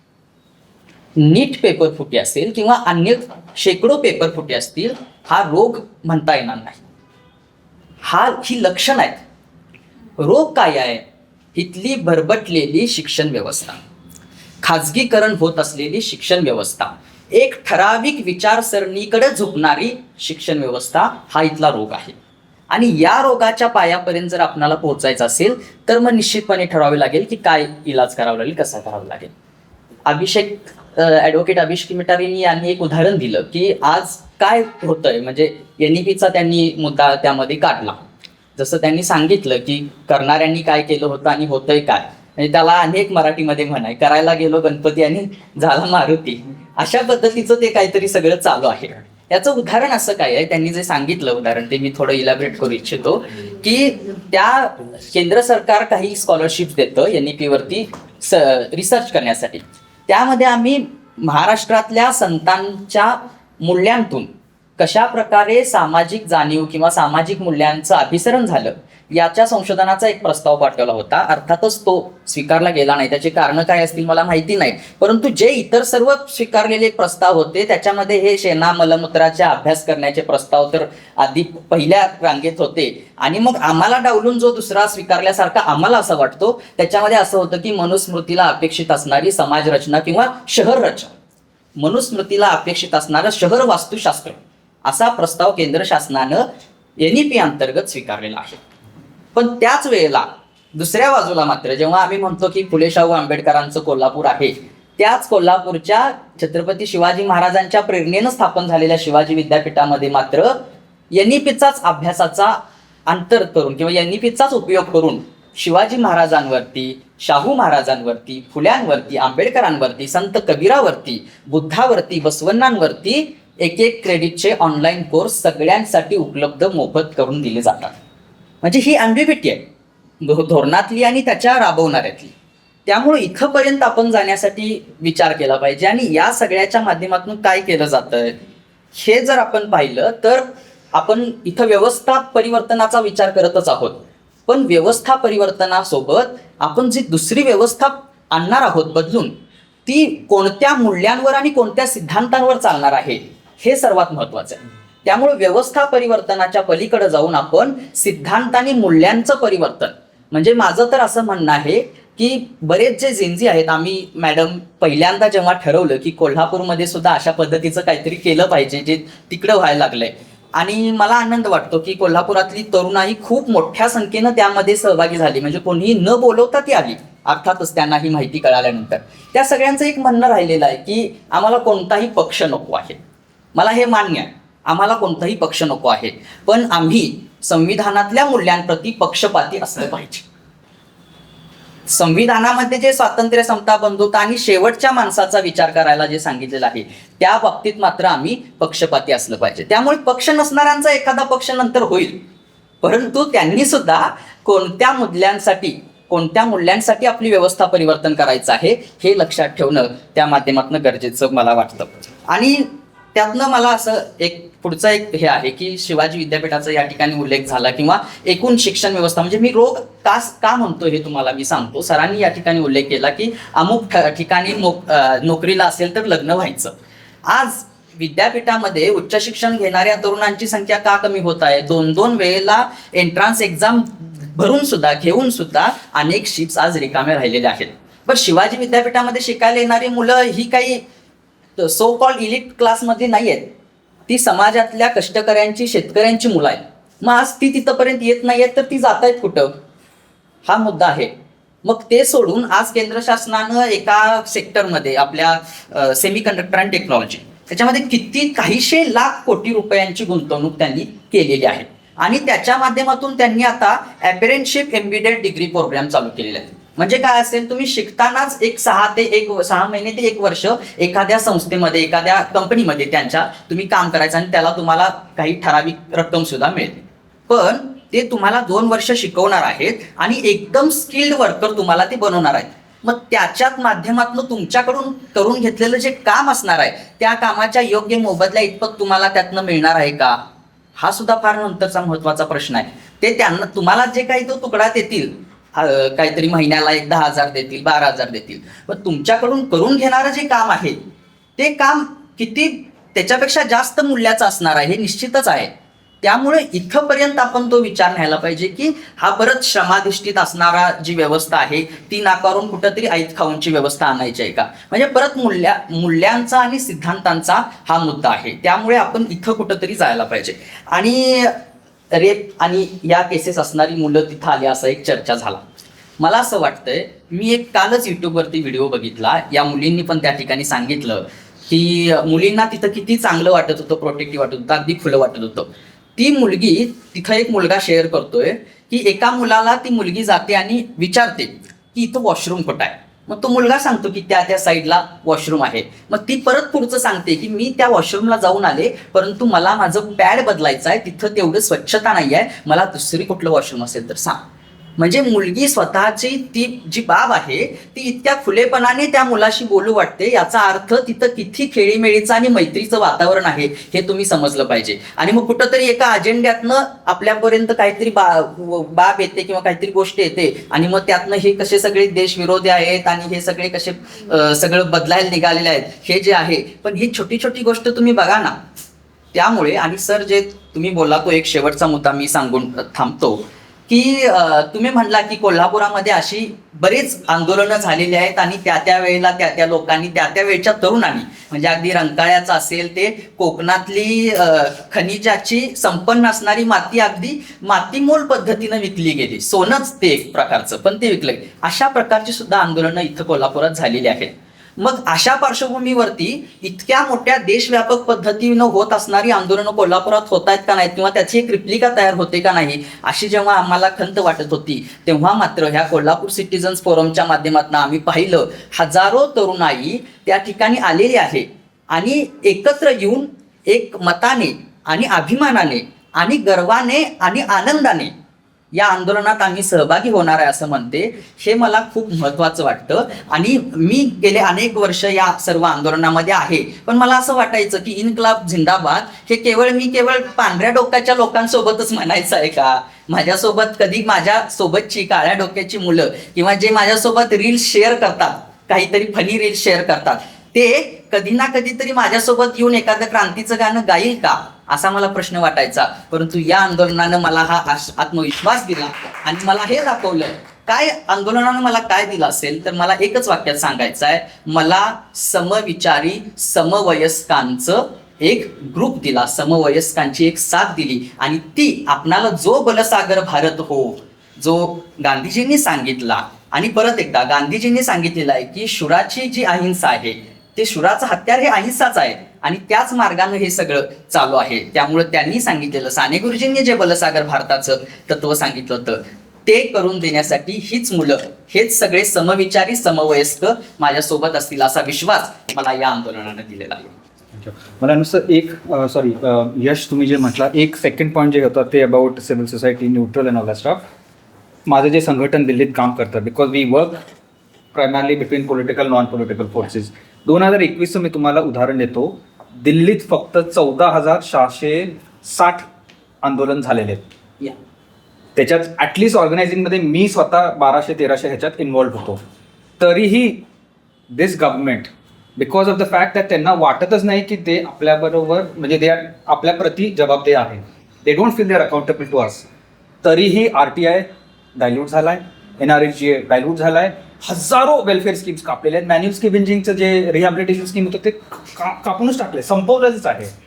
माय point is I understand the imperative of staying neutral and keeping ourselves by non partisan. मला कळतंय ते. इनफॅक्ट पुष्कळ वर्ष after 2019 I pushed this agenda with the India parties की तुम्हाला ह्या लोकांना वेगळं ठेवायला पाहिजे, त्यांना बॅक सपोर्ट करा. My point is, do we not recognize the unprecedented times we are in? This government refuses to be accountable to us. Yes. This government refuses to follow constitutional norms. How do you name and shame a government? How do you ask them to course correct when accountability and course correction for them is political suicide? त्यांना वाटतंय जर मी थोडं पण inch दिलं ते हात कापून घेणार माझं. I will not be responsible. Even in this resignation, the fact that she said they are celebrating Dharmendra Yadav, Pradhan, sorry, the fact that they are saying की divide and rule करा, shows that त्यांना काहीही असं वाटत नाही की त्यांनी चूक केलेली आहे. My point is, if this were any other government, मी काँग्रेस पक्ष मानत नाही आहे, JDS, SP, RJD, कुठलीही सरकार असो, they would listen to you. कारण का त्यांना वाटेल की बाबा माय दिस थिंग अल्टिमेटली ह्यांच्याकडनं वोट नाही येतोय माझा आणि मी ऐकलं नाही तर मला काढून टाकणार इलेक्शनमध्ये. बरोबर आहे. हे लोक ह्याच्यात नाही आहेत कारण का त्यांना कॉन्फिडन्स आहे की मी वोट चोरी करणार. असंच महाराष्ट्र गव्हर्नमेंटनं सर काशीद सर या आंदोलनाच्या दरम्यान 4 दिवसापूर्वी एक आदेश फडणवीसांनी काढला की जे MBBS करणारे जे विद्यार्थी आहेत गव्हर्नमेंट कॉलेजमध्ये किंवा इतर इन जनरल त्यांचं 1 वर्षाचं कंपल्सरी सरकारी दवाखान्यांमध्ये अप्रेंटिसशिप असतं. 1 वर्षाचं त्यांनी सरकारी कुठल्याही कॉलेजमध्ये ते MBBS करून देईल.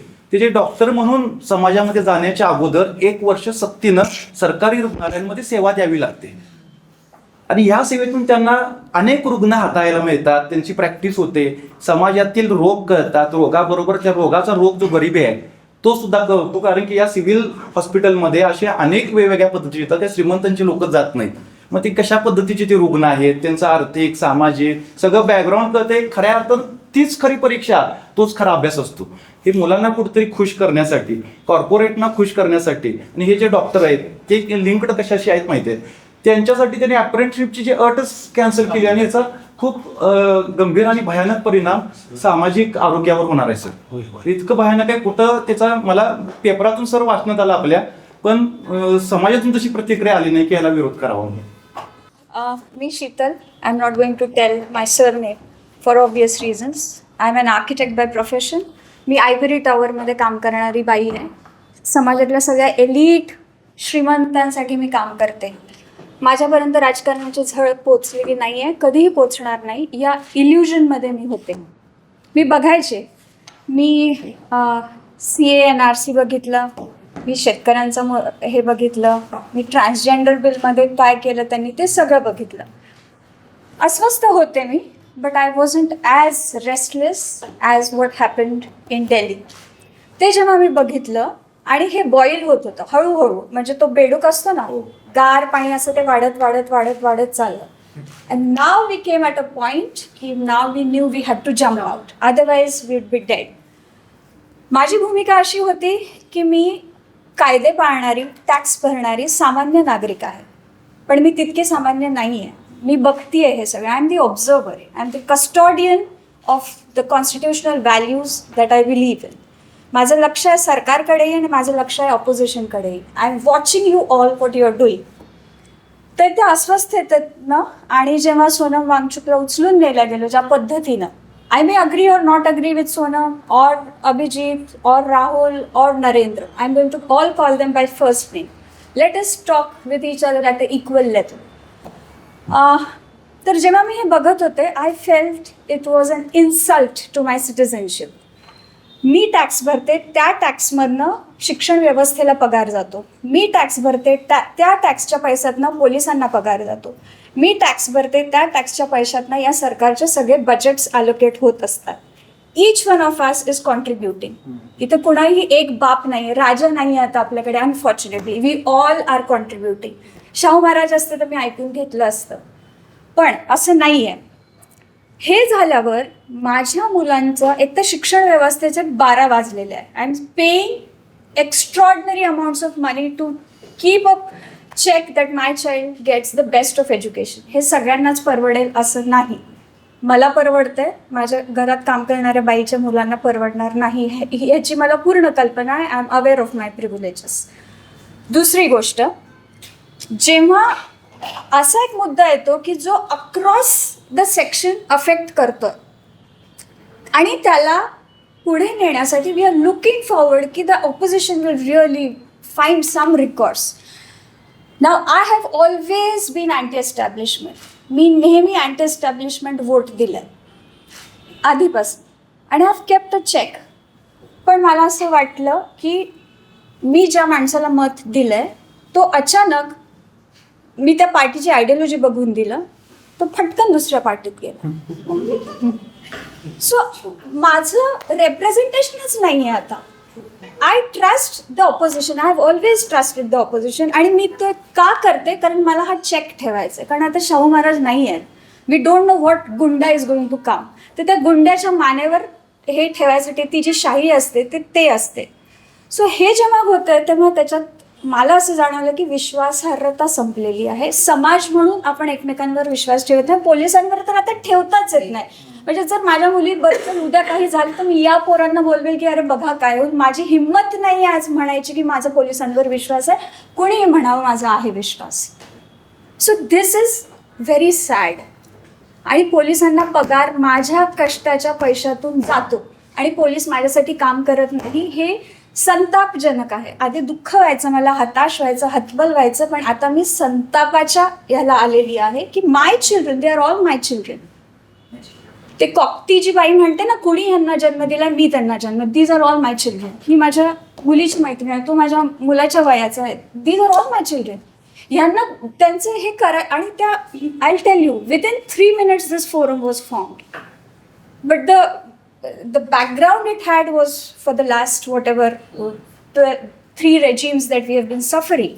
आणि इतकं spontaneously people reacted to it की yes we should have that. आणि within 3 minutes we had a WhatsApp group ज्याच्यात सुरुवात फक्त 3 लोकांपासून झाली. By the end of that day we had 30 people joining that and within 2 days we had 300 people. 5व्या दिवशी मी इंस्टाग्राम अकाउंट जॉईन केलं. You won't believe the kind of messages I have received. इतक्या खेडोपाडीच्या मुलांचे मला मेसेजेस आलेत की हा कुठल्या राजकीय पक्षाचा ग्रुप आहे का. So coming back to your point, we would have loved to stand by the opposition. We are still standing by the opposition, but we are not seeing our grievances taken to a point where it affects the issues that we are facing. मग आमच्याकडे मार्ग काय राहतो. So then we are taking it in our hands आणि we are going to see in whichever way we are going to make a dent to the system. तर आम्ही Kolhapur citizens forum form केलं त्याच्या मागची भूमिका ही आहे की आम्ही कोण आहोत. तर आम्ही कोल्हापुरातील संविधानाचा सन्मान करणाऱ्या, लोकशाही मूल्यांना मानणाऱ्या संवेदनशील नागरिकांचा गट आहोत. आम्ही कुठल्याही पक्षीय राजकारणाशी संलग्न नसून पण राजकारणाकडे अत्यंत गांभीर्याने बघणारे आणि विचार करणारे सामान्य नागरिक आहोत. We are watching, we know who is doing what. तर असं नका समजू तुम्ही की आम्हाला माहीत नाही काँग्रेस काय करताय किंवा लेफ्ट पार्टीज काय करतायत आणि ते काय करतायत. आणि जेव्हा मत द्यायचं असते आम्ही ते बरोबर देतो. Unless I don't know what the कोण आहे तो. देताना व्यवस्थित देतोय, जाताना कुठं जातो हे माहिती आहे. आता मला माहित नाही. त्याच्यामुळे मला कितीही विश्वास मेकिंग द पॉइंट. सो मला कितीही विश्वास ठेवायचा असला ऑपोजिशनवर तर मला माहित नाही की ते माझं ऑपोजिशन आहे का नाही. So that is my which I wanted to convey to you. If you could take this up and find a recourse to it, it would be lovely. तर फोरमचा उद्देश काय, तर राजकीय प्रश्नांवर अभ्यास करून भाष्य करणे, व्यवस्थेबरोबर संरचनात्मक संवाद साधण्याचा प्रयत्न करणे आणि त्यातून अनेक मुद्द्यांवर उत्तरदायित्वाबद्दल प्रश्न विचारणे. मग ते आम्ही सरकारला विचारलो, तेवढंच ऑपोजिशन पार्टीला I am going to ask you what I have voted for opposition, are you representing me. माझा संताप तिथे पोचतोय का हे मी विचारणार तुम्हाला. आणि सगळ्यात महत्त्वाचं या तरुणांसाठी खुला मंच. आणि किती मुलांनी मला they have checked on me की तुमची अम्बिशन काय आहे, तुम्ही पॉलिटिकली कधी कॉम्प्रोमाइज होणार का. तर आय वुड टेल यू की माझ्यात ही डिसहार्टनिंग तो डिसिजन घेण्याचा मोमेंट कधी आला. My architecture fraternity, I was also watching them. None of them had the spine to get up and say what is happening is wrong. आणि I was very disappointed. And मी आज इथे जाहीर करते की I have taken a sabbatical from architecture. Like you said की मी पुढची 3 वर्ष या कार्यासाठी वाहून घेणार आहे. I am going to see to it that I make at least a butterfly effect in the 2029. If I fail I will go back and serve architecture. But if I don't then we never know, we might be the kingmakers. तर हा माझा आत्ताचा भूमिका. हां, तर सध्याची भूमिका नीट, paper leak आणि एकूण शिक्षण व्यवस्थेतील बजबजपुरीच्या विरोधात दिल्लीत सुरू असलेल्या आंदोलनाला पाठिंबा. आणि त्याच्यापेक्षा महत्त्वाचं, सरकारकडून आंदोलन चिरडणे जाणं शांततापूर्ण. आणि तू जसं म्हणला, जरी क्रिमिनल असला तरी they deserve to find justice. Police encounter आमच्या मुलांचं होऊ देणार नाही आम्ही. आणि होईल तर पोलिसांचाही एन्काउंटर करण्याची वेगळी व्यवस्था आम्ही उभी करू आणि त्याची आम्ही करणार आहोत. हे झालं. पण दीर्घकालीन काम आहे. चर्चा आणि विचारांच्या आदानप्रदानातून राजकीयदृष्ट्या सजग नागरिक तयार करणे, लोकप्रतिनिधींबरोबर संरचनात्मक चर्चा घडवून आणणे आणि जबाबदेहीसाठी प्रश्न विचारणे, सकारात्मक कृतीसाठी आग्रही असणे आणि ती कृती होते का नाही यावर चेक ठेवणे. ही कामे व या स्वरूपातील सगळी, म्हणजे ती सेंटरपासून ते कॉर्पोरेशनच्या लेवलपर्यंत नाव we are going to become observers of what is happening. आणि हे कोल्हापुरातील तरुण नागरिकांचे उत्स्फूर्त पण शिस्तबद्ध, सर्जनशील आणि संविधानिक संघटन आहे. We are for the people, of the people, by the people. So we are going to create a space in between where we are going to ask questions to every spectrum of power structures. तर आणि ह्याच्यातनं एक विश्वास एकमेकांबद्दल तयार करण्याचा माझा प्रयत्न आहे, which I think we are found a little success. गेली आम्ही जी काय 3-4 आत्तापर्यंत सभा आयोजित केल्या त्याला जो काय उत्स्फूर्त प्रतिसाद आला, म्हणजे वळीवडे इचलकरंजीतनं पोरांचे मला मेसेज आहेत, 15-15, 20-20च्या गठ्ठ्याने मुलं येत आहेत of every community. every sexuality, every religious minority. The transgenders are here, the wheelchair bound are here, the deaf and dumb are here, the lesbians are here, the bisexuals are here, the Muslims are here. Everybody is here आणि आम्ही भारताचे नागरिक आहोत.